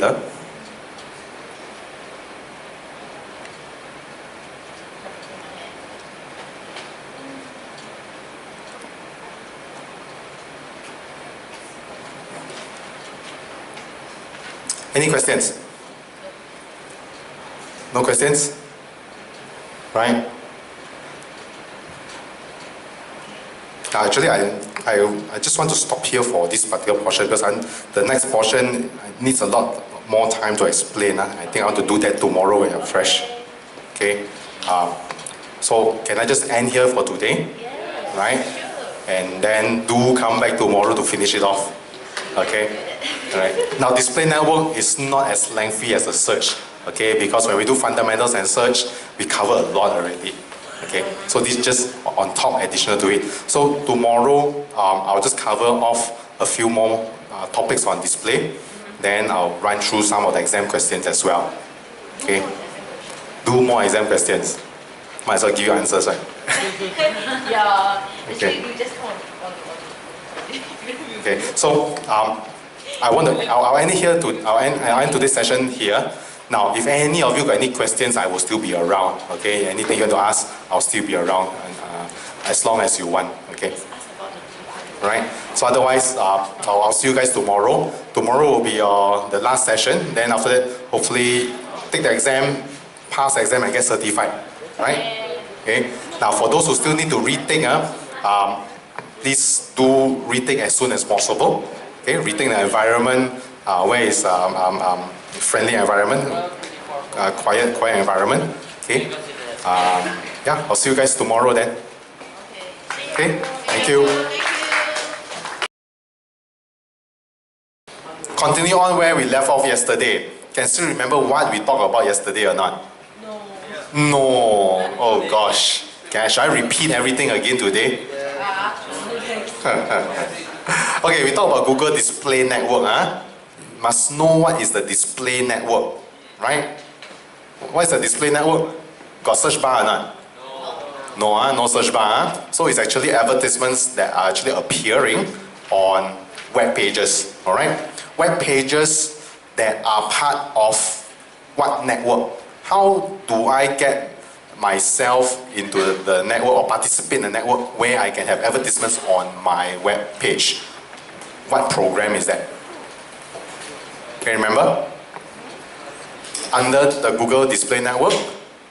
Okay, now the inventory, they get it from two places, right? Apart from YouTube, you have YouTube.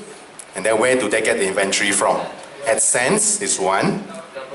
Double click, okay? Double click ad exchange, correct. So that's where all these inventories are coming from. People with websites participate in these programs, right? So us as advertisers allows us to place our advertisements on all these various websites. Now in terms of ad formats, okay, when it comes to display network, what format is available? 4 formats. Rich media. Image ads, video, text, okay? Important to remember text. Text is very important because it has the widest coverage, okay? And it's easy to implement as well, right? Text is something that when we do search, immediately you can use that and put it into the display network as well and utilize it, right? So you're clear on the ad formats now. Targeting options, we covered some targeting options. What's are the options available? What can we use to target? Demographics. Okay, contextual, which is keyword targeting, contextual targeting. Sorry? Interest. Yeah. Placement. Remarketing. Right? Did we leave out anything? I think we got it all covered. Okay, so must know what's the different topics. You all forgot topics. You can do topics targeting as well. Know the difference between topics and interest, right? Which one focus on the website? Topics, and interest is focusing on the person, the people. Okay, so know the difference between interest and topics. Okay, cool. So at least you actually can remember what we talked about yesterday. Not too bad, right? Which is great. So, okay, one more thing. When we want to create all these image ads, what is the tool that we use? Ad Gallery. It's called Ad Gallery. And now why do we use Ad Gallery? It's easy to use. There are lots of ready templates there. right? You don't need a designer. You just need some images that you have and just some standard text copy. You can put into the ad gallery, and ad gallery will help you create your image ads, and not just one image ad, but various sizes as well. Okay? So that's the ad gallery. Now, what is the tool that we use to find what keywords that we want to bid so that our ads will appear on the display network? Display planner, okay? Not just to discover keywords, but you use to discover websites that you want to place our ad as well, right? Or find the right topics or the right interest categories. Okay, yeah, and the right demographics as well. Okay, so display planner is a tool to use, and yes, we can use it to share the plans among clients and colleagues by using the display planner. So search, we have the keyword planner. For display, we have the display planner. Okay.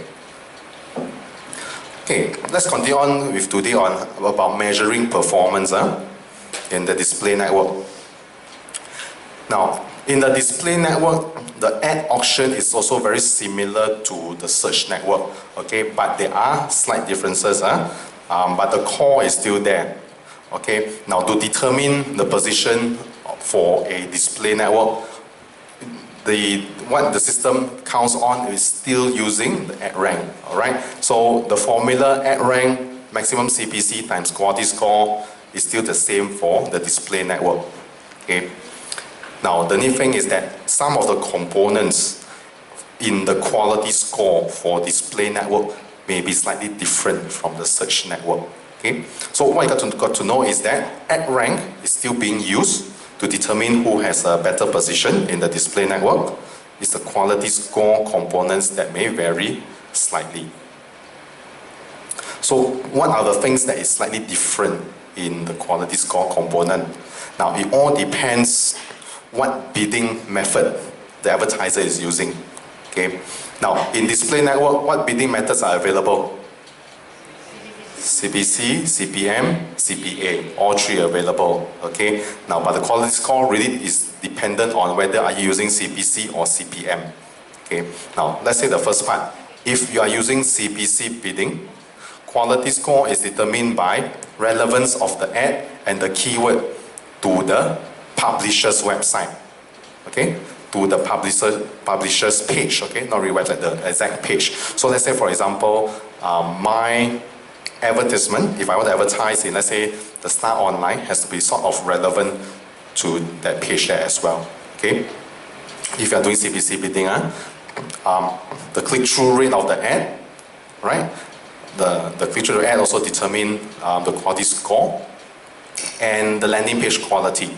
Okay, landing page quality. So when it comes to CPC bidding, still slightly similar to search, right? We're still talking about relevancy, but in this case, relevancy not just to the landing page, but also to the publisher's page and the click-through rate of the ad. Now, if the bidding method is using CPM, okay, now quality score is really just determined by the landing page quality, all right? So just remember, if it's CPM, if your bidding is in CPM, quality score is just on the landing page. Now when I say landing page quality, what sort of things do they measure? Things like page load time, okay? If your page loads fast, then it's a good page, right? If your page loads very slowly, then you may lose some points there, okay? So CPM bidding, landing page. Now CPM bidding, CTR important or not? No, in CPM bidding, CTR is not important, okay?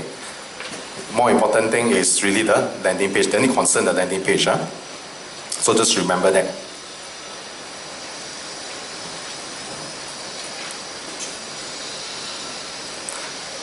Now, when it comes to your actual what you pay, okay? The actual CPC, again, when it comes to display network. Now, we learn in search network, your maximum CPC is different from your actual CPC, right? Same goes for the display network, okay? Whatever you put in for your maximum CPC is also going to be different from what you actually pay. Now, the thing is, the formula in display network is slightly different as well. Okay, what the advertiser actually pay, the actual CPC for display network is, they use a slightly different formula. It's based on these two statements here.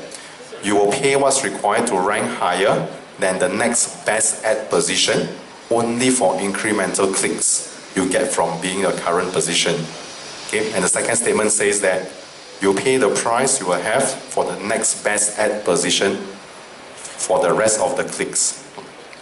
Now, by just reading this may not be so easy to understand. So let me just illustrate. Okay, what do they mean by rank higher than the next best ad position? What in the world is incremental clicks? Right? You may be asking, what is that?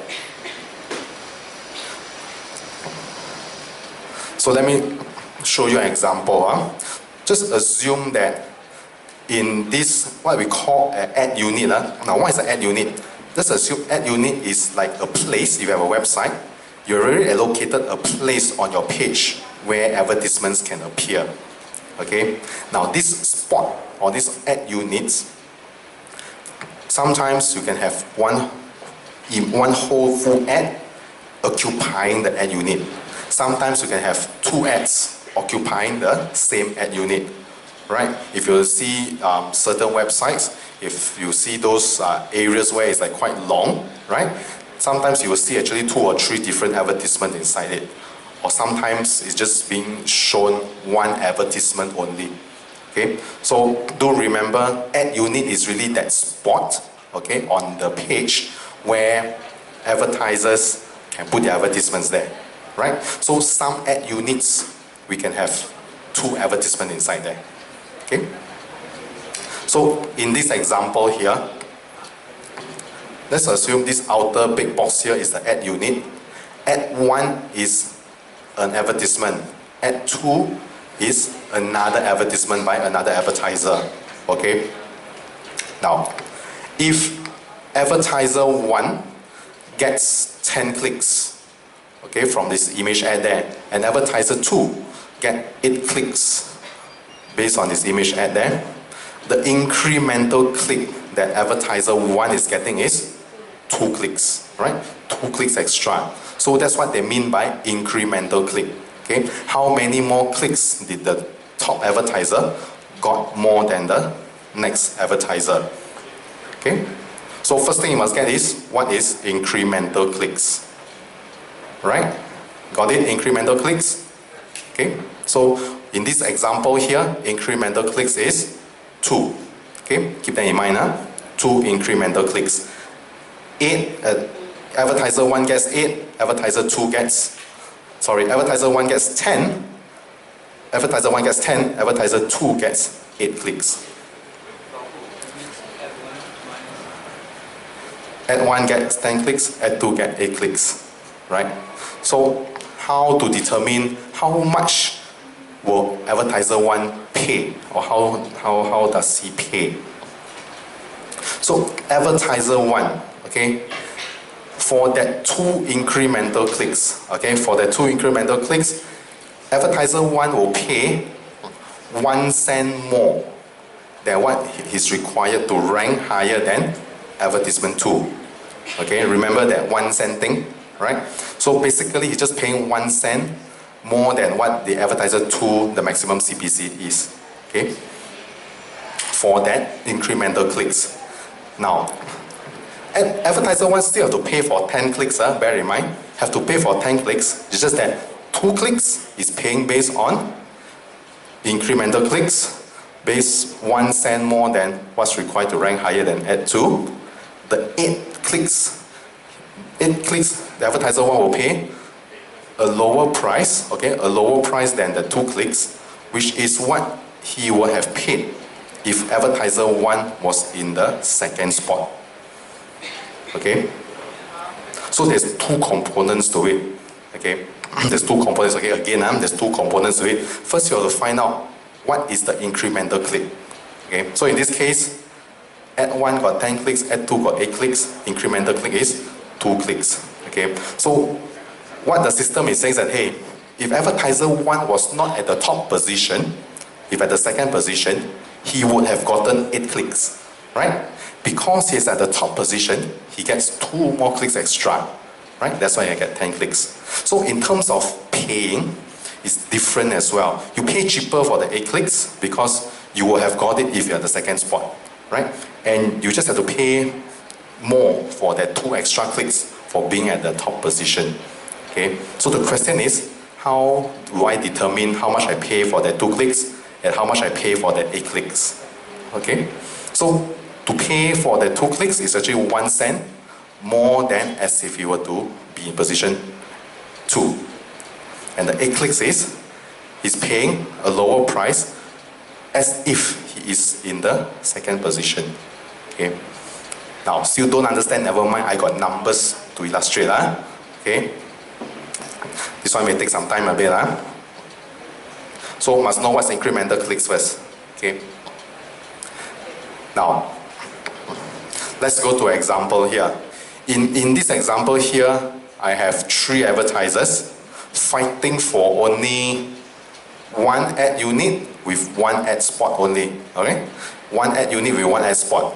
So if I have 3 advertisers, okay, and these 3 advertisers all have the same quality score. So in terms of ad rank, right, we're talking about maximum CPC times quality score. The one at the top here, Alice, is having score of 50. So Alice will be the winner when it comes to having the highest ad rank score. So Alice will actually win the auction. Her ad will show, okay, because of highest ad rank score. Now, how much is Alice going to pay? Okay. Now, in this case, Alice is going to pay 1 cent more than the next competitor, which is Bob. Bob willing to pay $3, right? So Alice is going to pay $3.01. Okay. In this example here, all the clicks are considered incremental clicks, right?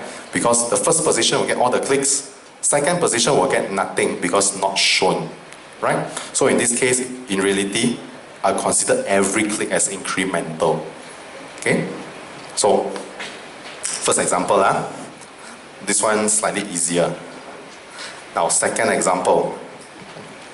If I have a ad unit, right, that allows 2 advertisement, okay, 2 advertisement, 1 ad unit.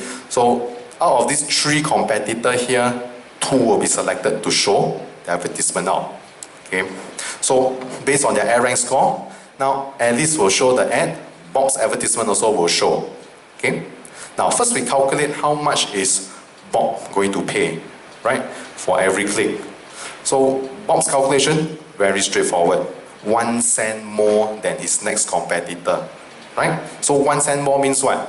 Bob's competitor is Charlie. Charlie willing to pay $1. So Bob is going to pay $1.01. Okay? Same as what we saw previously, Alice's example. Okay? Now the big question now is, how much is Alice going to pay? Right? How much is Alice going to pay? Now, before we can calculate how much Alice is supposed to pay, we need to know the relative click-through rate. Okay, so it says here that because Alice is having a higher position, she will get 3 times more click-through rate compared to other guys. Bob will get 1, okay, click-through rate, relative click-through rate position. Okay, so in terms for Alice, because of being number 1, she'll get 3 times more click-through rate. Okay. So, if we were to assume that Alice is getting 3 clicks, okay, just 3 clicks on her advertisement, how do we calculate these 3 clicks? Okay. So, because her relative click-through rate position is 3, okay, so what it means is that 2/3 of her clicks are incremental. Okay, 1/3 is considered what she would have gotten if she's in the second position. Okay, you got that? If I have 3 clicks, okay, now because her CTR position is 3, Okay, she's getting 3 times more than the next competitor. So what it means is that 1/3 of it, she will have gotten it if she's in second position. Okay? That 2 clicks, she got it because she's at the top position. Okay? So once we know incremental clicks is 2. Alright? The normal click is 1. So then we can calculate. So in this case, one click is at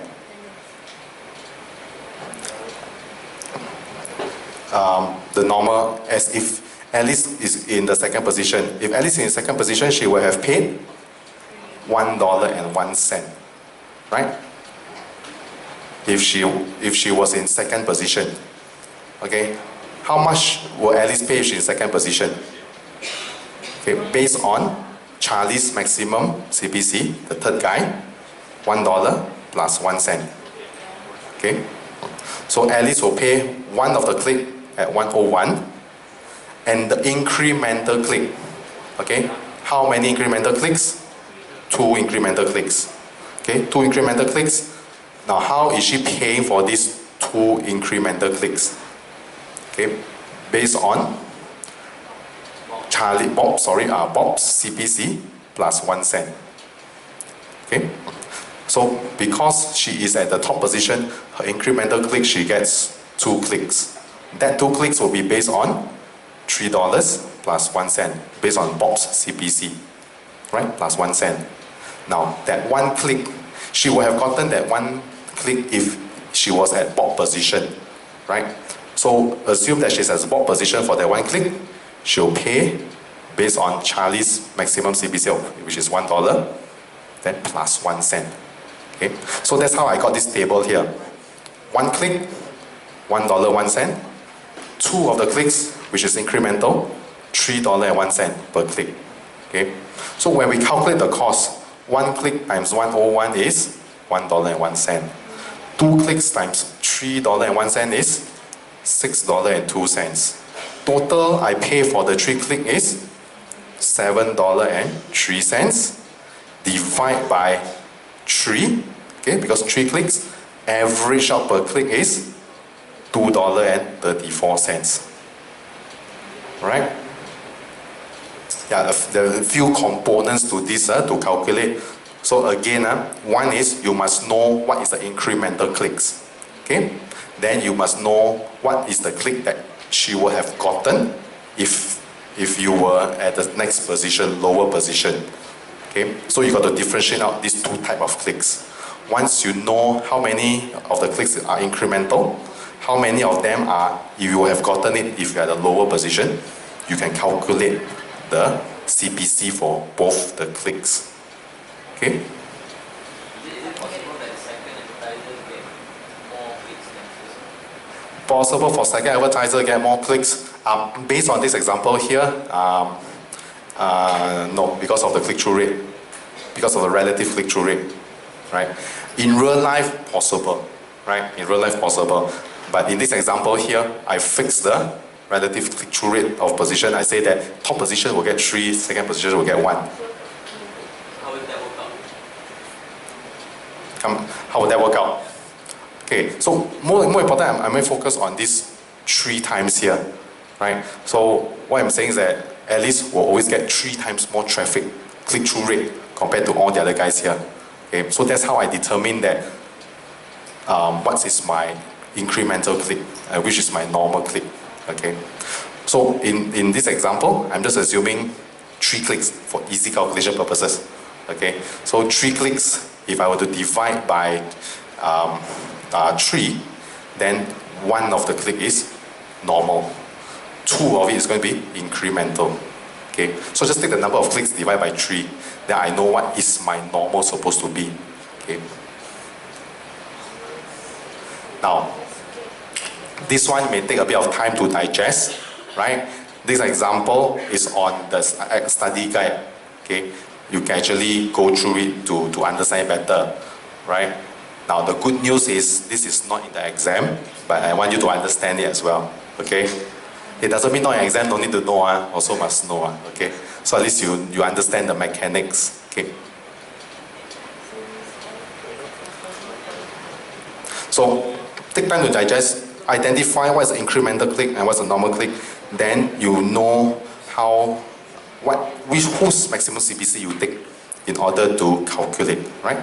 So if it's incremental, if it's an incremental clicks, let's say for Ali's case, he will take the second guy's maximum CPCB to calculate. Okay, then the rest of the clicks, just assume that Alice is in the second position. If she's in the second position, whose CPC is she going to use to calculate? She's going to use Charlie's CPC plus the 1 cent. So if there's no Charlie, then you will only be paying 1 cent. If there's no Charlie, then you just assume that she'll assume that she's paying for the rest already. It'll be more expensive. If there's no Charlie, you're saying if there's no Charlie, right? But because there's Charlie, right? If there's no Charlie, her incremental may be different, right? Her incremental clicks may be different a bit. If Charlie don't go up, in this case, Charlie stays there, right? Okay. Now again, this is just an example, all right? If Charlie is not there, if Charlie is not there, then I need got Bob to rely on, right? I need a Bob to rely on if Charlie is not there.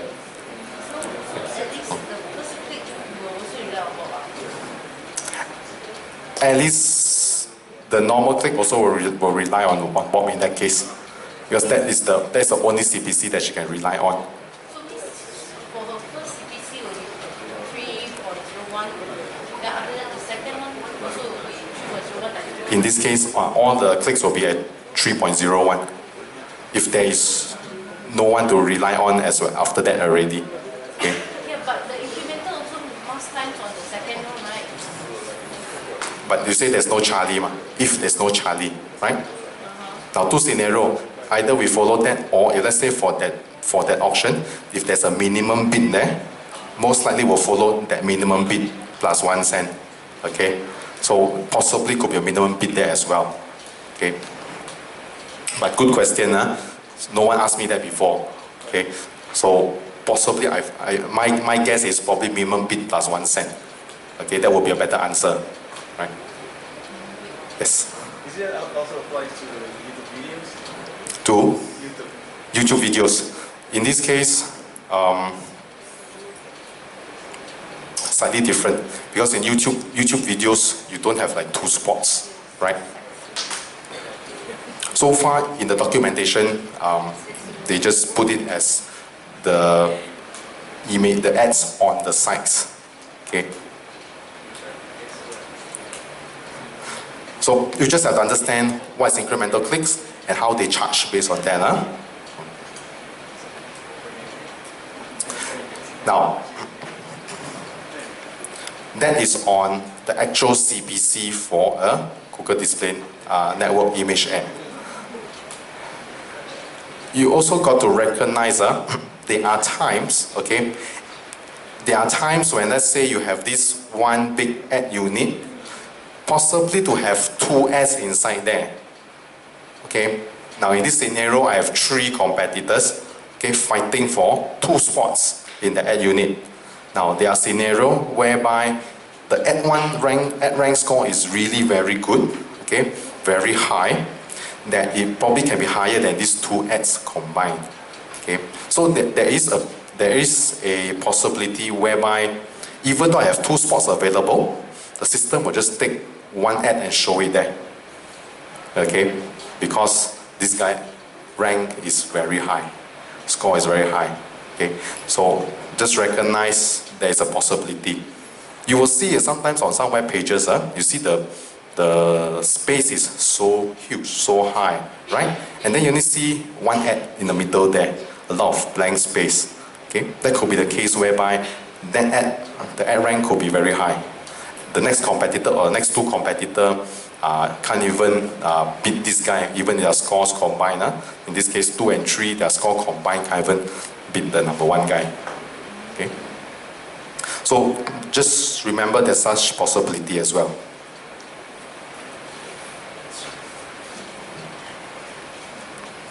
Now, best practice. Okay, best practice. when we do a campaign review. So let's say you live a campaign, right? You send it out, okay? Now, best practice says that you wait about 2 to 3 weeks, all right, to judge whether your campaign is doing well or not, okay? Because you need to get data to come back to work with.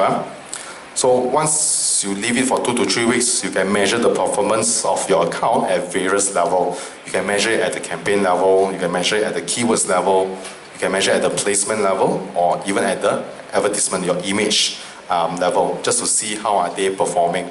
Okay, your campaign level will just give you an overview. Are they meeting your requirements or not? Okay, if you're focusing on branding, are they giving all the impressions or not? You're focusing on direct response goals, are they giving you your conversions or not?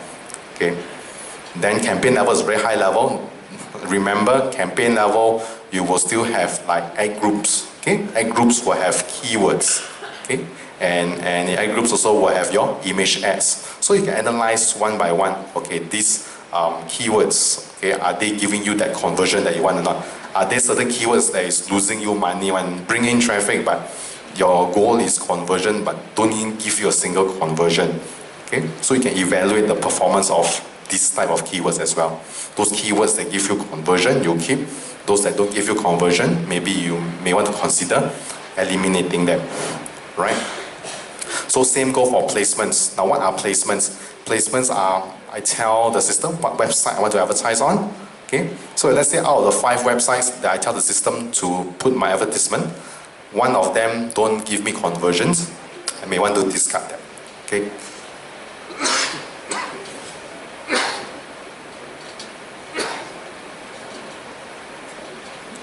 Now, what are the success metrics for direct response, guys? Okay. Can you remember what is direct response again? Okay, so it can be a transaction, putting an email in the form, downloading. Okay, those are direct response. So the important thing is, direct response guys are more concerned with ROI. Okay, not so much concerned with branding. Okay, but more into ROI.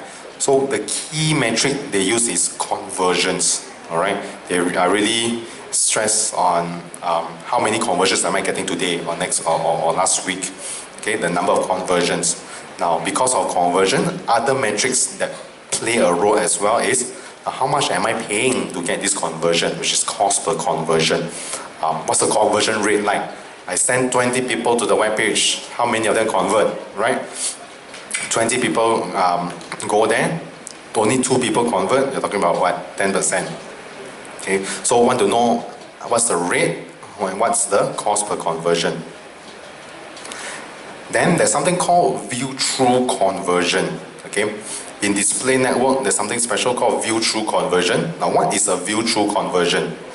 Somebody saw the advertisement, okay, but didn't click on it. Okay, didn't click, just see only. All right.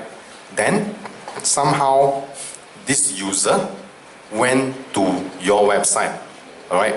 Could be from other methods, could be because of maybe a search or saw the URL and keyed in, okay? But didn't click on your image ad, went to your site and converted, okay? So that's what we call view-through conversion. Saw the ad but didn't click, but somehow went to your site and converted, okay?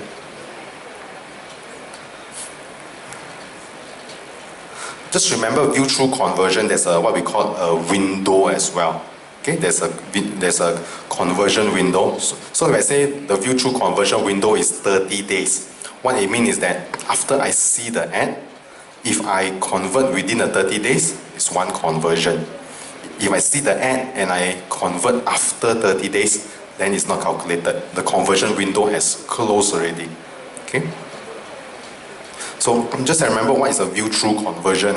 Converted because saw the ad but didn't click. Okay? Went to the site and converted. Now,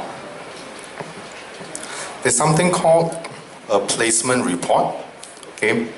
Now this placement report will provide your site level performance matrix for ads running on Google Display Network. So what you will see in the placement report is, for example, where are the sites that are showing your advertisement, okay? Which site are showing your advertisement based on your targeting options. So let's say if you were to put in certain keywords, and these keywords triggered certain sites to have your advertisement inside there, you want to know which website that has your advertisement inside there. So the placement report will show you. So let's say, for example, in this case here, it says thestar.com.my. Second one says malaysiabright.com. So the first one says, okay, from thestar.com.my, how many clicks am I getting from thestar.com.my? How much have I spent by putting my image ad on the star.com.my? What's my conversion like? What's my conversion rate? What's my cost per conversion? Right? So I have all these metrics to measure if I advertise on this particular site, am I getting my results or not? Okay? Impressions, clicks, conversions, cost per conversion, all these important metrics for both the brand advertisers and for direct response guys. Okay? Now brand advertisers definitely going to focus on what? CPM impressions. Okay, you're going to focus on the CPM, you focus on the impressions. The direct response guy is going to focus on the conversion, right? Traffic guys will focus on the clicks. Okay, so direct response will look at the conversion column. Bear in mind, I have a conversion column here in the placement report. So when you see a conversion column in the placement report, I can sort of tell that, hey, maybe site number 1, I'm going to spend more money there because it gave me a lot of conversion. Alright, and if I think the cost per conversion is reasonable, I can actually invest more in that site 1. Okay, so that's what the placement report is for, to tell you which website is performing for you. Okay, so how did this website come into place in the first place? It's because of your targeting options. Okay, because of targeting option, you tell the system, hey, use this keyword, find all these websites, or use the topics to find all these websites. Okay. So bear in mind there's something called placement reports, or sometimes they use the word placement performance report. Okay?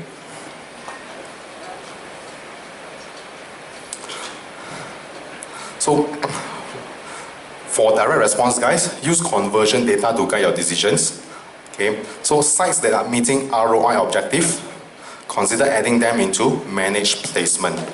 Okay? So what I mean is this, I use keywords to find all these websites. And some of these websites that is found by the system are giving you good conversion. You can take this website and put it under managed placement. Okay, under managed placement. Second, sites that are not meeting the ROI objectives. Okay, after you get a lot of traffic, it's not converting for you. Okay, you may want to lower the bid price. How much you are investing in that website, the CPC. You may want to lower the bid price or totally eliminate it if that site is not giving you your ROI. Now, if some of your ads are appearing on sites that are irrelevant to you, or on pages that are irrelevant, okay, now you may consider adding negative keywords, all right, to avoid having your ads on irrelevant pages. Okay, so one example I can think of is that there's a difference between selling Java coffee and the programming Java language, right? So you have to be very careful. Are you targeting the coffee or are you targeting the programming language? Okay. So if you're targeting coffee, things like JavaScript, you may want to negative it out in your campaign, right? Because JavaScript has nothing to do with coffee. Okay? JavaScript is something to do with the programming. Okay. So what about sites that are converting well for you? Okay, if their sites are converting well for you, you may consider taking that out, create another campaign around it, increase the budget for it. Okay. Back to the basics of performance, profitability, and growth. If something is doing well for you, you can actually increase the budget so that you can convert even more. Okay.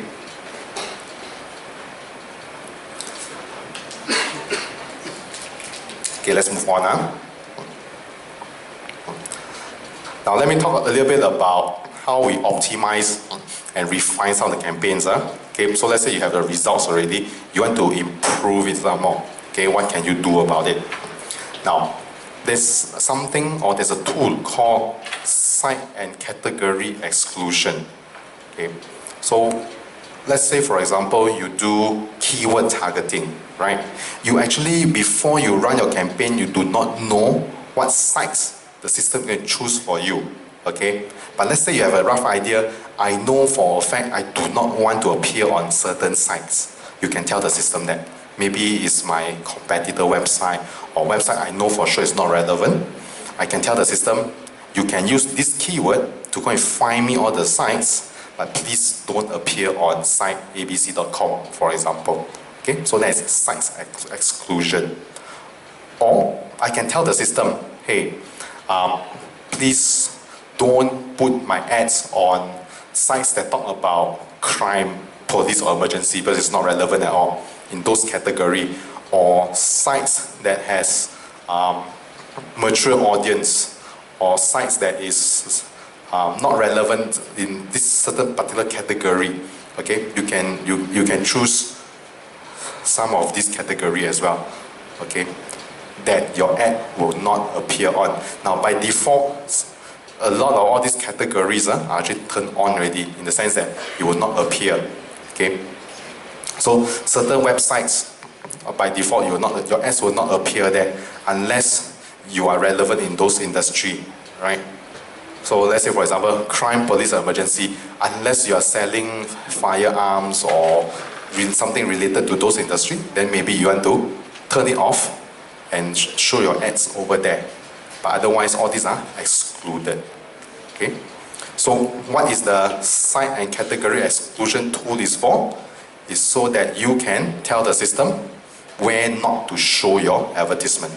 Okay? So you can do it at the website level, or you choose one of the categories here. Okay? So remember, site and category exclusion. Now, thing to note, site and category exclusion is useful after you see the placement report. Okay, so this is how it goes. So let's say, for example, I use keyword targeting. Keyword targeting will give me a bunch of websites. After running the campaign, you come back the result. Now, in the placement report, you will see site 1, site 2, site 3, site 4, all the list of websites. There are cases where in this list of websites, you will see, hey, this site is not relevant at all, right? If I find that site that's not relevant in the placement report, I take that site, put it into the site exclusion tool. Okay, I can do that. Okay, that's how we can make use of the placement report as well, right?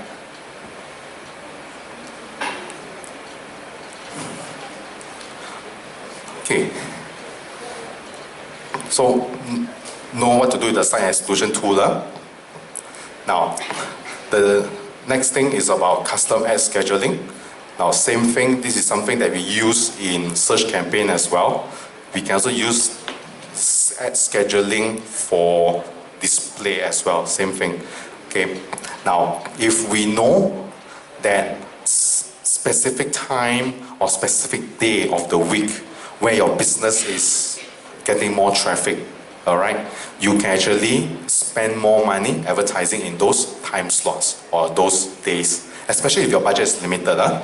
If your budget is limited, you do not want to spend money advertising every day, 24 hours a day, right? You may start like that, but let's say once you have traffic coming back in, and you can see from your reports that, hey, maybe Tuesdays are my good days. A lot of people are converting on that day. You may want to put more budget onto the Tuesday there. All right. So custom scheduling allows you to do things like that. Okay. So there's one way. Scheduling based on specific time. Okay. There's one on ad scheduling. Then we have talked about this before as well. Bid adjustment. Okay. So if I look at my traffic and I see that, hey, there's certain spikes from 11 a.m. to 1 p.m. There's some spikes there. Then you may want to do bid adjustments, spend higher, 30% more, 20% more during those times. Okay. So bear in mind, we can do scheduling based on specific bids as well. Okay. Now, Ad scheduling question, very simple one. If the question say that, hey, certain day or certain time there's some increase in traffic, what's your strategy? Use ad scheduling, right?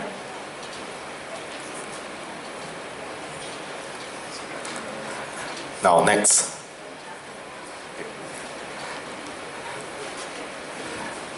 Any of you guys need to go for the 4 o'clock one, feel free, yeah? I know you got exams at 4 or a class.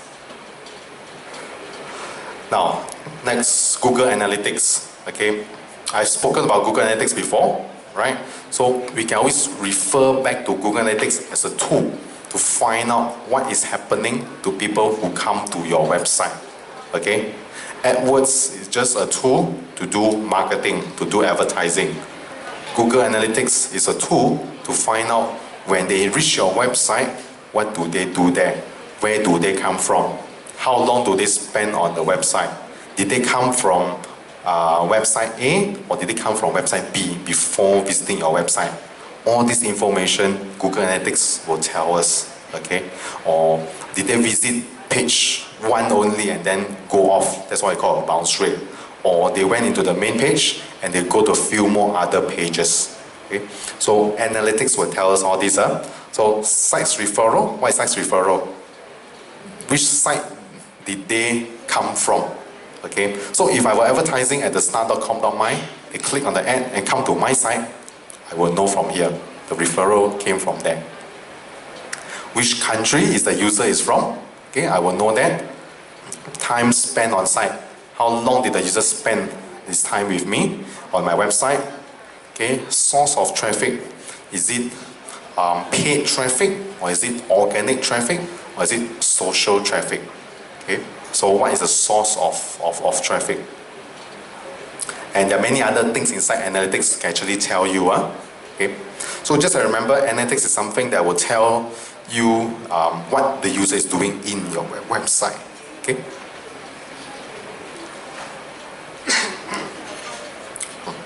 Now, conversion tracking. Display network, you can do conversion tracking as well. Okay, bear in mind you can do conversion tracking. So, same thing, your source, your starting point will be from the advertisement, goes to your landing page, right? Landing page will have your thank you page will have your conversion tracking code. Okay. Now, we have went through this a couple of times. Just want to go through again, just to let you know, display network, you can do this as well.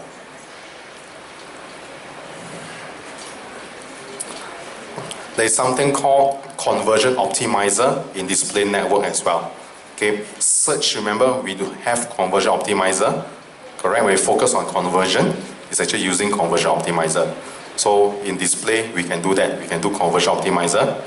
Okay, so it uses your conversion tracking data, same thing, to get more conversion at a lower cost, optimizing your placement, okay, to avoid unprofitable clicks. Who use conversion optimizer most? The direct response guys, direct response advertisers. They will use conversion optimizer. Now, take note, even though we tell the system how much you're willing to pay for conversion, in actual fact, you're still paying based on per click. Okay? You still pay based on per click, even though you tell the system that.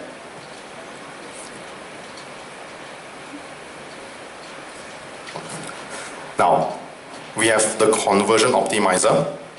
Then we also have something called the display campaign optimizer. Two different things. Okay? The conversion optimizer, we configure it at the campaign level. Okay? Display campaign optimizer, we actually configure it when we do our targeting options. Okay? So bear in mind, display campaign optimizer, another name for it is called aggressive targeting. Okay, aggressive targeting. Just have to remember the terms, aggressive targeting. Sometimes exam questions will say aggressive targeting. But what they meant was display campaign optimizer, same thing. Okay. So what is the display campaign optimizer? Okay, the display campaign optimizer is a tool automatically optimize both your targeting and bidding. Alright, to help you get conversions in the display network. Now, the display campaign optimizer is only available. One is display network, Now, how does it help you get more conversion? It helps you to adjust your bid, okay, and try to optimize your targeting methods. Okay. Now, what are your targeting methods again? Can you remember? It means can be your keyword targeting, your placement targeting, your topic targeting, your interest targeting. Optimizing these targeting methods and playing around with the price to optimize conversion for you. Okay, that's a display campaign optimizer. Conversion optimizer only play around with the price. Okay, so there is a difference to it. But both try to give you optimum conversions. Okay. So if the question were to talk about optimizing optimizing the targeting options and the bidding option, it's most likely a display campaign optimizer or aggressive targeting. If the question is asking you optimizing just the bid price, then it's conversion optimizer. Okay. Now, display campaign optimizer, there's a requirement as well. You also will need 15 conversions per month in order to use it. Okay, they need conversion data in order to turn on the display campaign optimizer or aggressive targeting. Okay. Now just bear in mind, there's something called aggressive targeting. Okay, there's something called aggressive targeting. So that means there's something called conservative targeting as well. Okay. Now whether it's conservative targeting or aggressive targeting, these are actually options for what they call display targeting optimization. Okay. So just imagine on top there's something called display targeting optimization. Okay. The system will ask you, all right, first is you want to do display target optimization or not. The system will ask you, you want to do or not. Okay, you say, oh, I want to do. Okay, then the system asks you, you want to do conservative or you want to do aggressive. Okay, so that's how we come about the aggressive targeting. Okay, in the system there's something called display target optimization. Just remember that. Okay, there's something called display targeting optimization. By default, the system will put it on and on conservative. Okay, you have to turn it on to aggressive once you hit your 15 conversions. Okay, then you can tell the system that, hey, I want the system to be more conservative. I don't mind bid a bit higher. Okay, just to get me that conversion. Alright? This one is really memorizing work. You just remember campaign optimizer is actually aggressive targeting. Just remember that. Frequency capping. Okay. Just remember what's frequency? Okay, number of times once a unique user is seeing the your ad. Okay. So sometimes they will say how many times the person see your ad, or sometimes they will say that, hey, how many impressions. Okay. So it goes interchangeably. Yeah. So frequency capping, a feature that limits the number of times your ads, okay, or impressions appears to the same person. So always remember it's related to a person, a unique person, and how many times the ad has been shown to that person. Right? And remember it's only available on the display network. Right? All these are small little clues on how to answer your questions. Frequency capping, you know, answer cannot be anything to do with search network. Right? Then you also know that, hey, it's something to do with a people, with a person, nothing to do with website. Okay?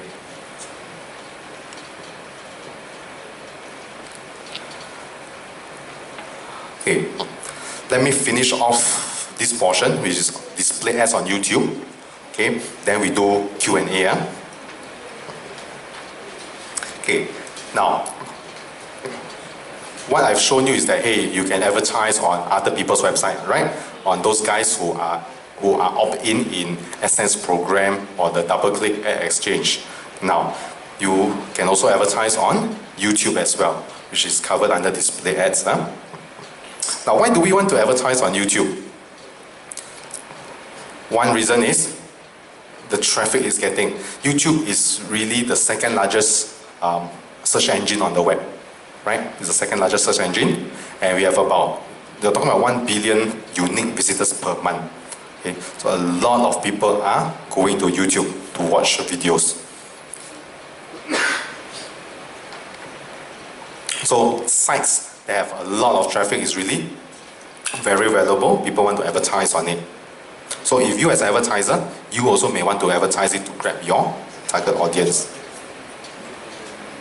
Now, a term that you need to learn is what we call a watch page. Okay? Now, what is a watch page? When you watch your YouTube videos, I'm assuming everybody's seen YouTube videos before here, right? Okay, anyone who hasn't seen a YouTube video, just let me know afterwards. Okay? So, when you see your YouTube video, that page is what we call a watch page. Alright? That is actually the home page for that particular video. Okay? So, that is where all the public information you have about the video details are. Now, another important point is that is also where all the advertisements are, right? So, ads appear most actually on the watch pages, okay? On the watch pages. We can also advertise on the homepage of YouTube, right?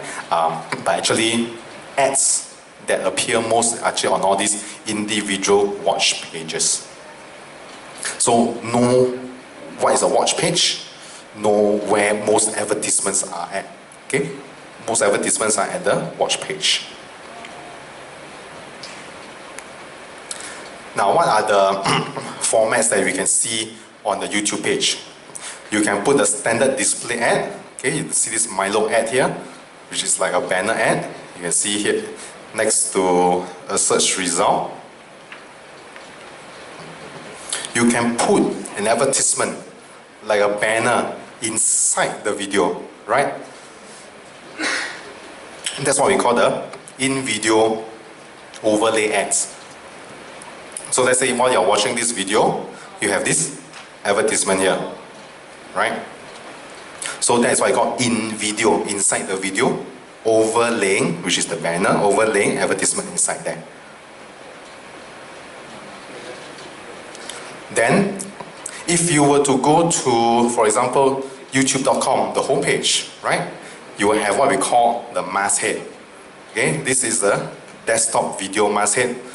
When you go to youtube.com, you can see people advertising on the masthead as well. Now, it's not really cheap to advertise on the masthead. Okay, it's compared to advertising on the watch pages. Okay, this is you probably spend a lot of money to advertise here on the masthead. So know the term. There's something called the masthead. Okay, if you go today, I think today advertisement, you go today at youtube.com, you see KFC advertisement. Yesterday was something else. Okay. Then what you're seeing are just images and banners, right? Now you also can advertise your video assets. If let's say you have a video advertisement, okay, you can use your video advertisement and advertise on YouTube as well, right? Now there are two formats that we can advertise using video format, right? So one is we call it in-stream, one we call in-display. Now what is in-stream and what is in-display? In-stream. In-stream means your video ad are those ads that you see before the real video starts, right? So let's say you want to watch some music video that you are interested in, but before the actual video starts, you see an advertisement video. I'm sure you have seen all those, right? When they show that 3 seconds to skip, right? Then after that, you can continue on if you don't skip, right? So, in-stream is before, during, or after a video. But most of the time, I think we see a lot is before a video, right? Now, when do you pay if you are an advertiser using in-stream video ads? When the user watch at least 30 seconds of the ad, okay? Then only the advertiser pays for it. Now, advertiser pays based on what? We learn CPC, CPM, CPA, right? In video, there's something called CPV, cost per view. Okay, cost per view. So again, this one is only relevant for what we call true view formats. So there's something called cost per view. I only pay based on the cost per view after people watching 30 seconds, at least 30 seconds of the video. Okay? Or if the video is very short, less than 30 seconds, if the user watch until the end of the video, then we charge the CPV, the cost per view. Okay? That is for in-stream. For those ads that you see before your video starts, right? Now, in-stream is one, remember in-stream. Just remember in-stream, that means before the real video starts. Then the other one is called in-display. Okay, in-display. In-display are actually these video ads that you see on a search result page. You actually can go into YouTube and search for things, right? You can search for the videos you want. So after you search for the videos you want, you will see some ads next to the result as well. So those are what we call in-display. Alright? Now, sometimes these in-display ads can also appear while you are watching a video. Right? You can see that as well. Now in those cases, for in-display ads, you pay when somebody click on that ad, okay, to watch the video. When it's click, you already pay already for that.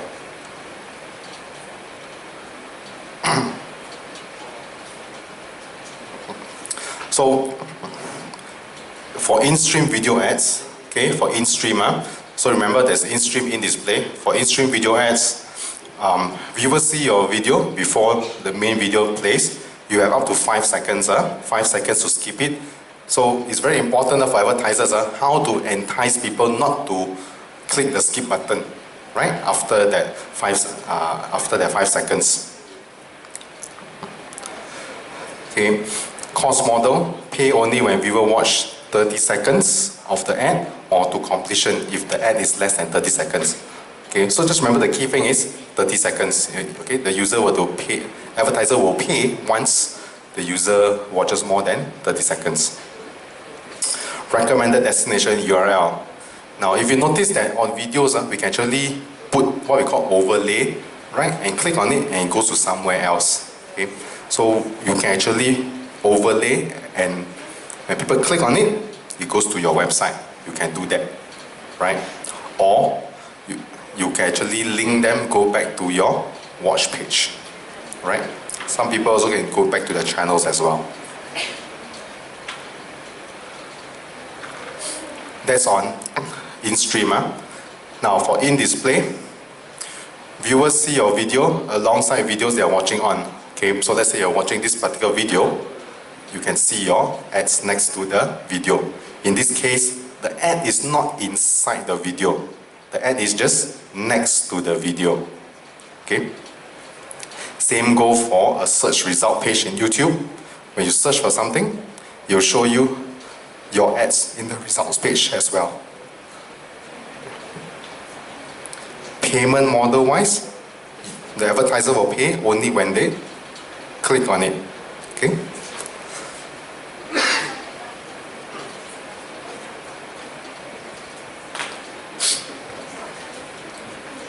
Now some of the quick benefits are advertising on YouTube, right? Only pay when people watch. Especially this is pretty true when it comes to in-stream. If people don't watch at least 30 seconds of your video, you don't need to pay, right? Reach your ideal customers because of all the targeting options. Show up across devices. Okay, you can see YouTube on mobile, on the desktop, on your tablets. Okay, you can see that means you can see your ads inside there as well. You can measure your impact. There's YouTube analytics. There's your own analytics that you can actually, and your campaign analytics to look at what is happening inside there. You can build a following. They are what we call brand channels as well. You can actually create a YouTube channel, okay, and then can create a following from there. I'm sure you guys follow certain people on YouTube as well, right? So I'm sure you know what they mean by building a following. Now, how do we create a video ad? Right? How do we get our ad into YouTube? So one way is we can also use the ad gallery. Right? Remember, use ad gallery to do images. We can also use ad gallery to upload our video into AdWords or into to be advertised on YouTube. Right? So ad gallery is one way. Now, if we use the ad gallery method, the ads can be priced using CPC, CPM, or CPV. Okay, if we use the ad gallery method to upload it. Now, the other method that you can use is what we call AdWords for video. Okay, I can use AdWords for video to run my video campaign as well. Okay, so in this case, only can use one format, which is true view format, and only one way to pay, which is cost per view. So when we use AdWords for video, only use true view format, and the only way to pay is CPV, cost per view. So no other formats you can have inside here.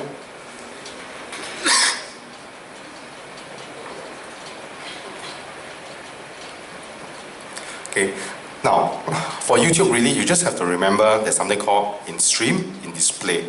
Okay, and then you just have to remember I can upload my videos using ad gallery. I can do it via AdWords for video as well. Okay, know what is CPV.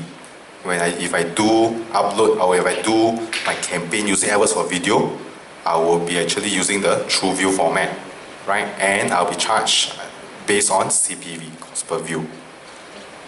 Okay, now, totally another new thing now. Let's talk about reserved media placement. Now, in YouTube, so far, we talk a lot about auctions, right? To have our advertisement on YouTube. Now, there is also another option available. Okay, there's another way that we can put our advertisements on YouTube. Let's say, for example, just now that homepage, that KFC, the homepage of YouTube. To get your advertisement on the homepage of YouTube, you can't do auctions. You have to do what we call reserved media placement, reservation. You got to tell YouTube, hey, I want to reserve this spot next month, what day, okay, to have your advertisement there, right? So this is what they mean by what the definition here says. Advertisers agencies can choose to buy advertising placement on a reservation basis. That means you book it first, right? You reserve it, okay? Instead of auction, okay? You can bypass the auction, you reserve that particular spot, particular day. Now, how do you pay? It can be based on cost per 1,000 impression, your CPM, okay? Or based on cost per day, right? So this one is very traditional way, right? It's like very traditional way whereby, all right, I want to book next month, September 15, the whole day for, and Google will tell you, all right, for this whole day is X number of dollars to have your advertisement on the homepage of youtube.com, okay? So bear in mind, when you go to sites like youtube.com, right? If you're in Malaysia, you see a different advertisement. If you're in Singapore, you see a different advertisement, right? So the rate that you choose to advertise will vary depending on which country, okay? And depending on where you advertise, right? So in this example, I'm just using the homepage of YouTube, okay? The homepage of youtube.com is done by reservation, fixed rate, cost per day, right? Now the homepage for YouTube mobile is another different thing as well. And it's also done by reservation. Also same thing, pay by cost per day as well. Okay? So just remember, there's something called reservation. Not necessarily must go into auction. Okay? And things like the homepage of YouTube is under reservation.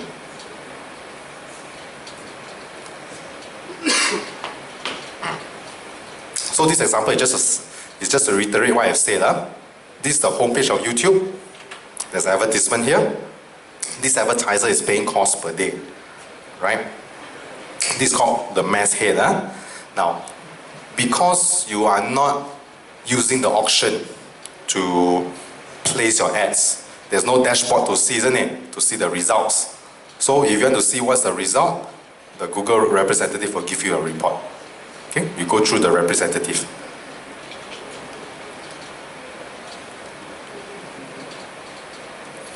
Now I just want to quickly go through how we set up TrueView video ads.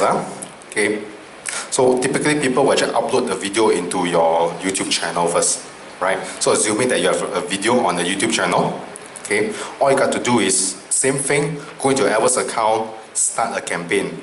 Instead of doing a search network campaign or a display network campaign, there's something called online video. Okay, select the option online video. Then the campaign setting is very similar to what you've been doing for search or display network. You do your budget, you do your location setting, your language setting. Okay, those things still apply, even when you do YouTube advertising. Where do you want to advertise? What language should you advertise in? Okay, in this case, this particular location. Scheduling applies as well. You can do your scheduling. Okay, you can do your device targeting. Now, this is where the difference comes in. Okay, after you do your location targeting, language targeting, then you ask you to choose a video, right? Choose the video that you want to use as your advertisement. Okay, remember you already uploaded this video in your YouTube channel. So basically it's just copy that URL, the YouTube URL, and put it inside to use it as your advertisement. So once you have chosen that video, then the system asks you, do you want to do in stream or in display for this video? Okay, so you just have to select. You want to do both, or you have to choose either one only. Then you tell the system, how much are you willing to pay for the CPV, the cost per view? 10 cents per view, 20 cents per view. Each time people see it for 30 seconds or more, that's how much you're going to pay. Okay? Then you can do your targeting options. Your demographic targeting, your interest targeting, your viewing devices, your video viewing videos as well. So topic targeting. Okay, so there are targeting options as well in YouTube videos. Once these are done, then you just have to save the group, and then it will go live already. Okay. Now that's all I have for the YouTube video. Any questions at all for advertising on videos or on Google Display Network? Straightforward, not too different from the search. Okay, it's just different format, right? Slightly different format and a slight variation of the rules. Okay. Right. Now, if there are no questions, let's do a 10 minutes break. And then when we come back, we just do the Q&A. All right, I'll do the exam questions. Okay, so do come in 10 minutes. So I'm not here too bad. All right, we want those guys to stay on here, so I start first. Okay. Right. Now, let me just go through some of the questions. Okay, and how do we tackle some of these things? Okay. Let's go. Let's try the first one.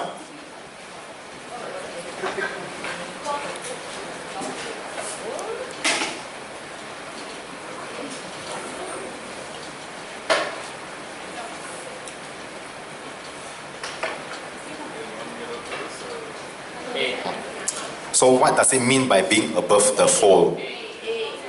A, the ad can be viewed in the upper portion without scrolling. Okay, this A, right? So that's what I mean by above the fold. So there's always above the fold, there's always below the fold, right? Okay, next.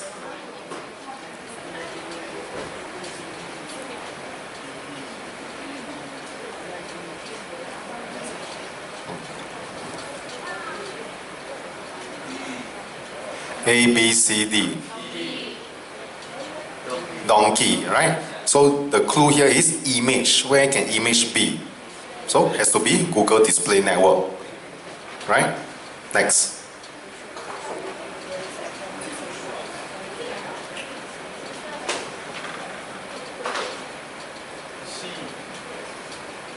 Okay, which format easiest to edit and has the widest reach? C, text ads, or donkey, rich media ads? C, okay, text ads are the one easiest to create. Just put text, you can create a campaign. Okay, widest reach as well, text ads, remember that. Next. Now in display, there's this type of question, true or false, right? 50-50 to get it correct. 50% chance. True. B. Now, will you lose performance statistics if you edit an ad extension? So you have to remember what's ad extension, right? So if let's say if I change my ad extension, call extension from one number to a different number, will I lose the statistics or not of my campaign? So actually I will not lose, so it's false, right? So changing on ad extension, I won't lose my performance. Next. Why do we use ad gallery? C. Ad gallery has templates, right? Can speed up image creation. So C. Next.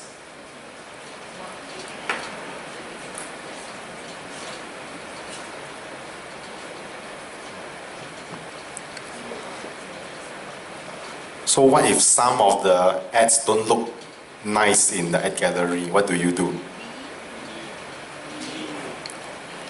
B, D, boy or donkey? Okay. In this case, donkey.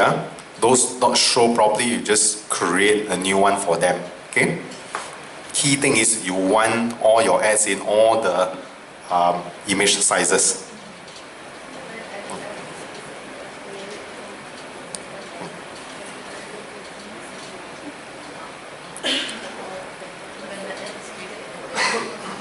I mentioned this yesterday. Is it donkey? Mouse over rate. I talked about mouse over rate yesterday, right? Okay. So you can use mouse over rate to measure engagement. Next.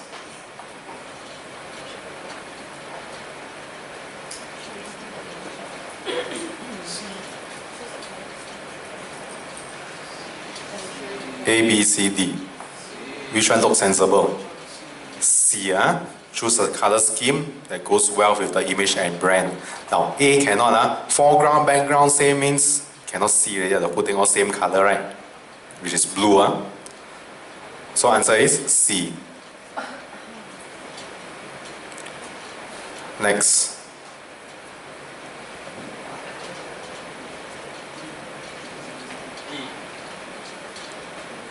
A, B, C, D. All agree donkey. Right? So questions are like that, very straightforward. Next.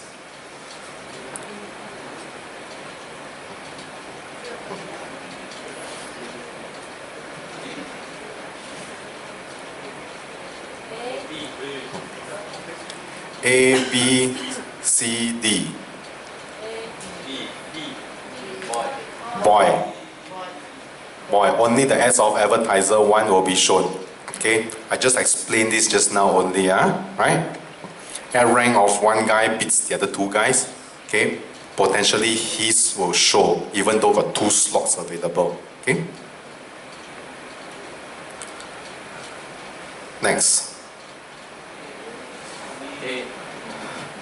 Oh, this is quite easier. Straight away, you see time, you see spike. Okay, ad scheduling. Next.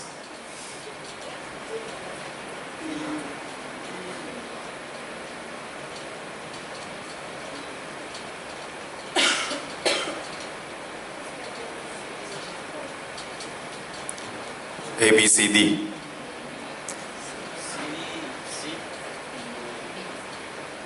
B or C? This one also very straightforward. You see a time, you see a day, most likely scheduling. Okay.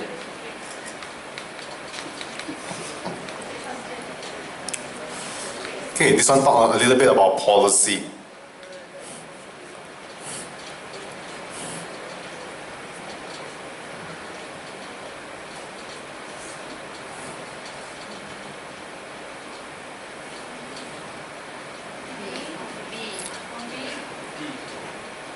Boy or donkey? Boy.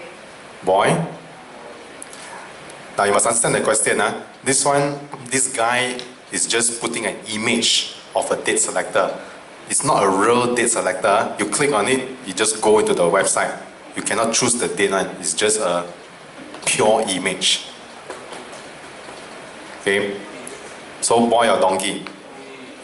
Donkey, policy says that you cannot design something that looks like a function, but it's not a function, so cannot do things like that. Okay? Next. What do you do if your ad is disapproved? Your image ad?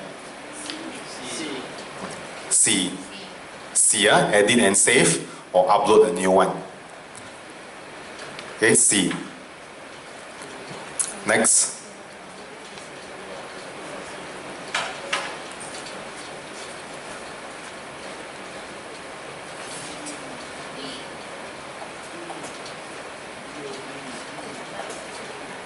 A, B, C, D. How to do video ads?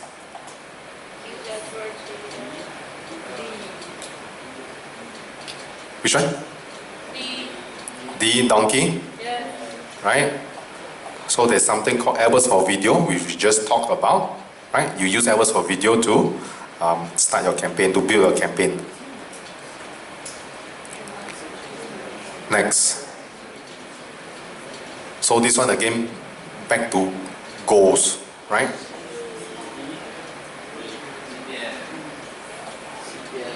So reach and visibility means this guy more likely want to do branding, right? So branding, which one? CPM, cost per impression. Okay, next. This guy wants to drive traffic.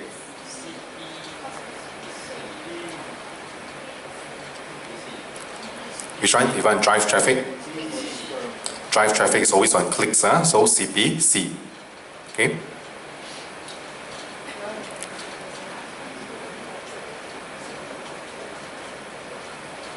Why do I want to do text ad together with my image ad as well?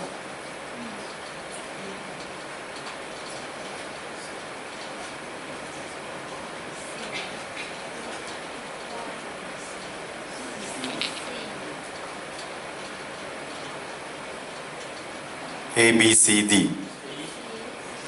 B, D, no real benefit. Donkey. I got. Anyone A or not? Anyone says A? So no A, okay. So you have 33% chance of getting one correct. B, C or D. C, I increase the chance of advertiser winning the auction. Who says C? Who says B? Boy. D, donkey? Actually, the answer is boy. Alright. The reason why we put text ad inside there, because some websites, up to them to decide, you see, it's like, okay, my website only accept images what size, or my website only accept text ads, right? So if you don't have a text ad, you won't have a chance to appear on that particular website, right? So that's the reason why we have all the different sizes of images and a text ad, so that whatever the site wants, you can give it to the site, right?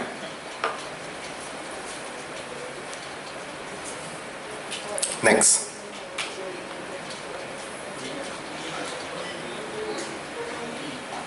Okay, straightforward. Images, you know is Google Display Network.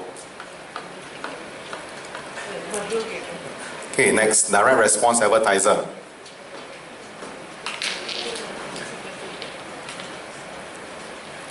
What can a direct response advertiser use?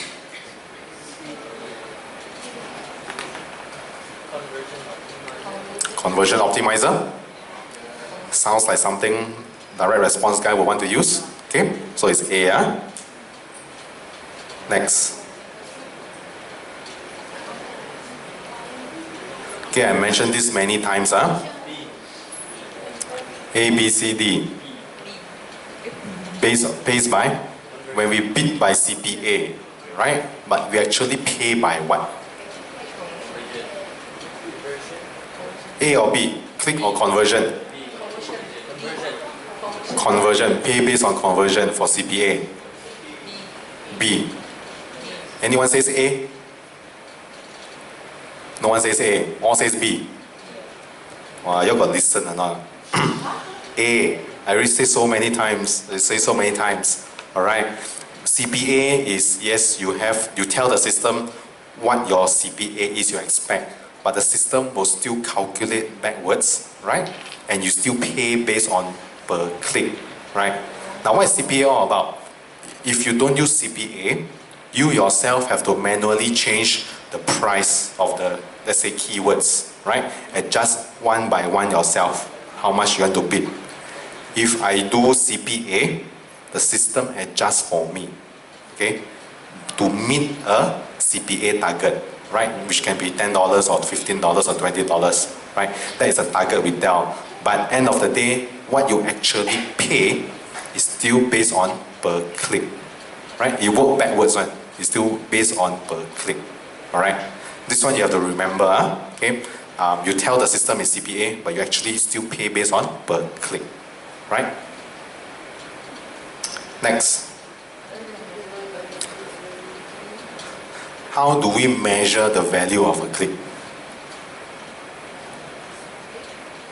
How do we know this click is worth that much to me? A, keyword diagnosis.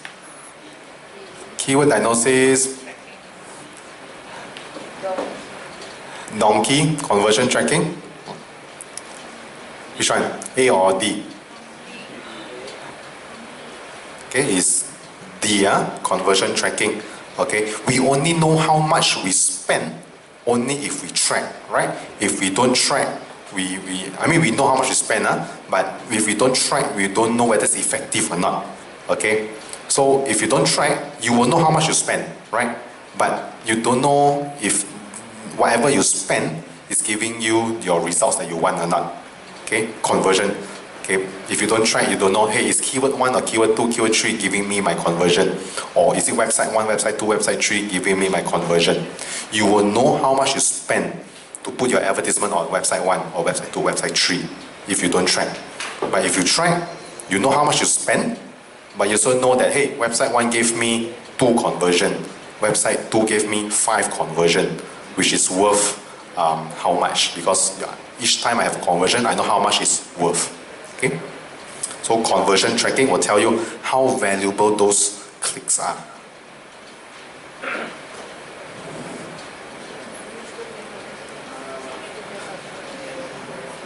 Okay, which tool helps you build keyword lists?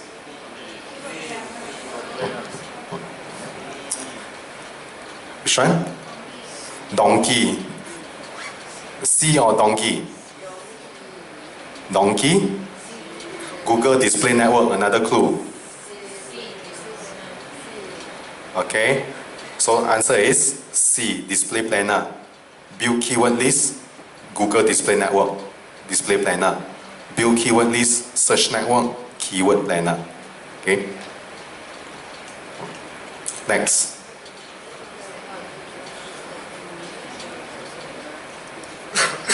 Looks the same, huh? Okay, the real next one.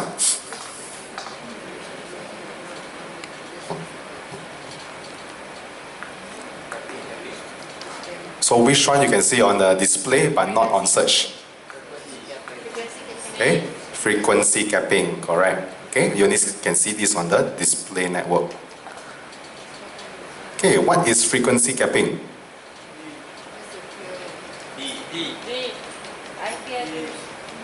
IP address?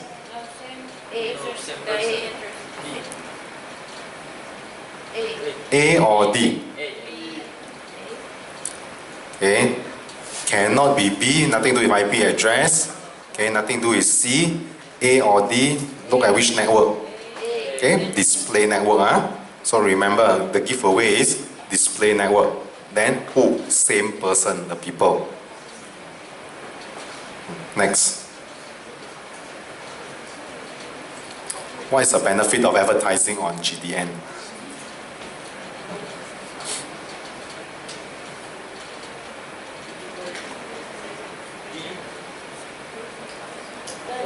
D, donkey. Anyone has anything else besides donkey? None of the above. Why do people want to advertise on the display network? Remember, display network has millions of websites, right? Millions of websites, can be very diversified, right? So answer is D. Okay, expensive network. Expensive, this one means wide coverage. Okay. Next. Oh, this one must know already.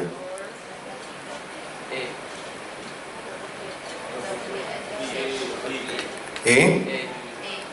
A because B and C, you never heard of them before, right? So it's either A or D, right? So it's A, okay? From AdSense and from the double-click network, that's where the inventory is coming from. Next.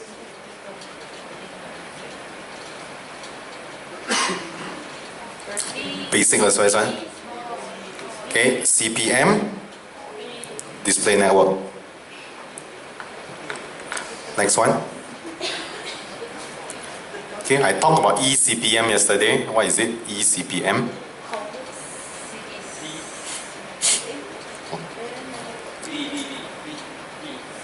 B. Boy. Right? B. Can you remember now what is eCPM? Okay, yeah, when we want to compare CPC and CPM, it's not comparing like for like, right? So I need to change the CPC into CPM. So change the CPC into eCPM. eCPM I can compare with CPM to see who wins the auction.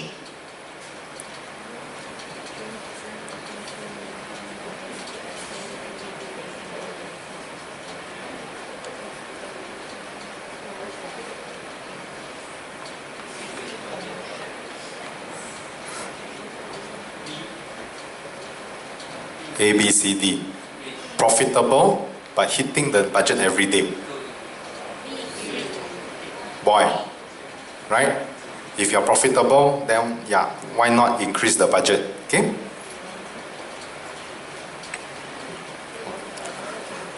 True or false? Can I target mobile apps via AdWords? True, you can, you've probably seen a lot of these ads.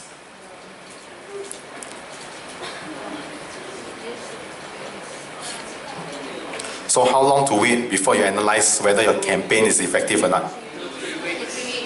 2 to 3 weeks, because I just told you just now. 2 to 3 weeks. Next.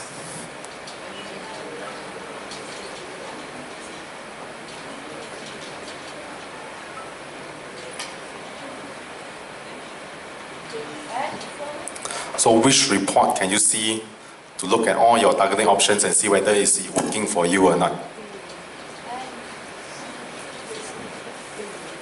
What report did we just do only just now? Okay, A, placement reports. Okay, so we can look at the placement report to see what the results are.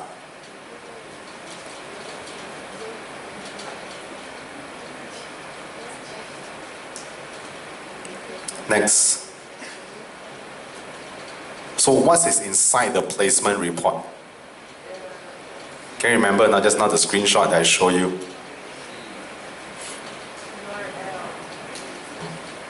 Just now, do you see any IP address in the report? No, cannot be B. Can you see the number of times the ad is shown to a unique user? Got Impression, that's not impression, A. A is not impression, So C, location of the user who have seen the ads. In the report, do you see any location inside just now? No, what do you see? You saw the two URL, right? So it's D. Okay, you can see the site URL. Next. So which report will help me decide what to exclude? What site to exclude? Placement report, right? Because that's the only report we learned about today, right? So it's placement report. But you know why placement report? Okay, placement report will tell me what are the sites that's coming in, and then based on that, I see got conversion or not.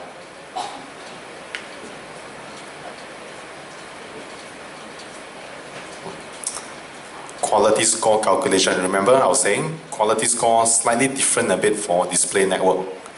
Then you have to think CPC or CPM.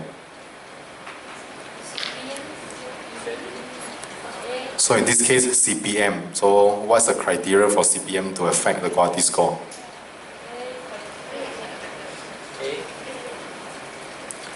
Is it A? Quality score not affected because CTR not affected when we do CPM bidding? What is the factor when we do CPM bidding? Only landing page, right? So you got that. So A is correct. So CTR not important when it comes to CPM.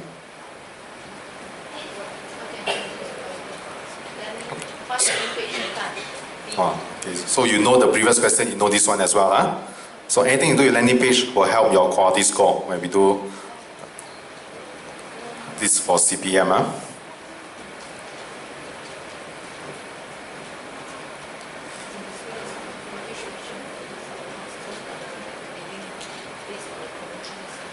Okay, which feature is this? Aggressive targeting? Yeah. Correct? How do we know it's aggressive targeting? Okay, bidding based on conversion. Sorry, optimize both targeting and bidding. Okay, so if there's a conversion optimizer inside there, then it's still aggressive targeting, right? So it's like, and you know what's the other name for aggressive targeting? Display campaign optimizer, right? Same thing.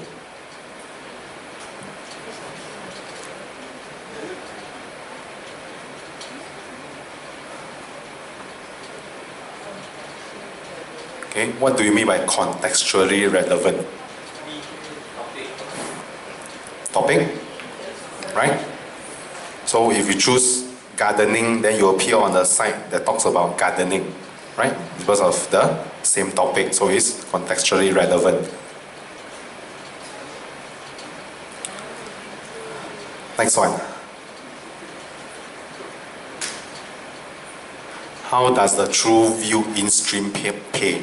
Now, what is the true view in stream? A. After viewer watches for at least 30 seconds. Sure it's not B. Because B is in display. Okay?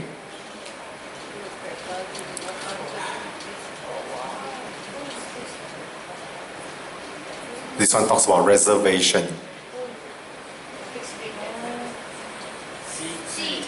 C, a fixed rate that varies by placement and country. Okay, so remember the homepage masthead.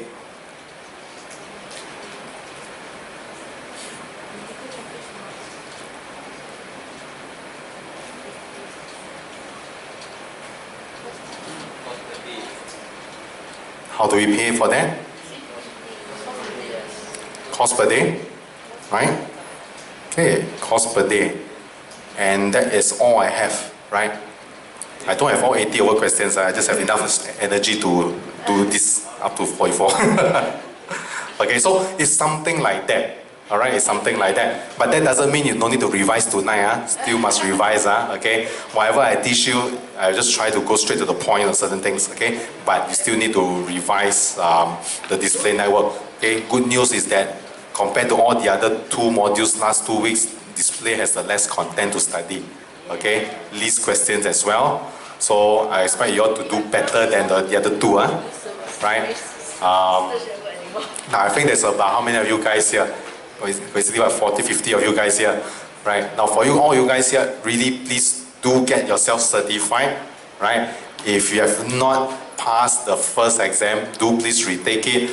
Retake until you pass, you got until like when? End of September, right? To get it yourself certified.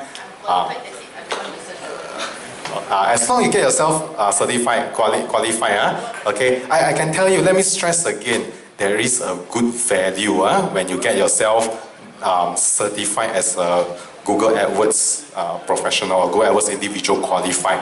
Okay, there is real value there. Okay, that's how all of us started. Qualify first, right? Even though you have no practical experience happens when you do your either internship or when you join a company who wants to run a campaign or when you want to exploit yourself.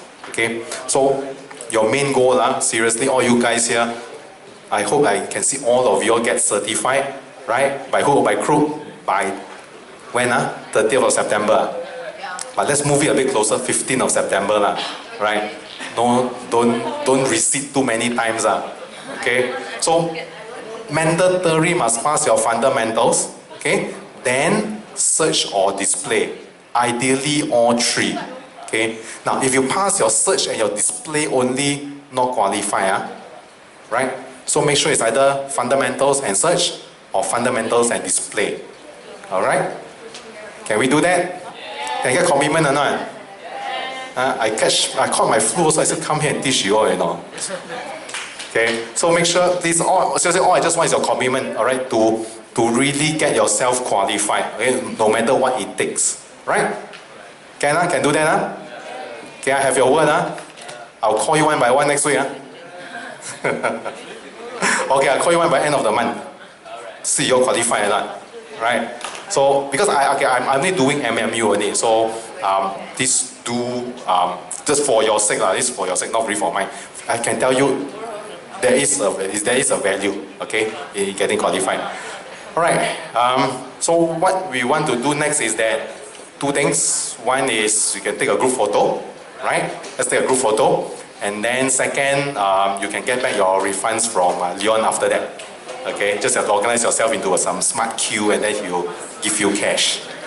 Right. Thank you. Thank you very much, guys. It's fantastic.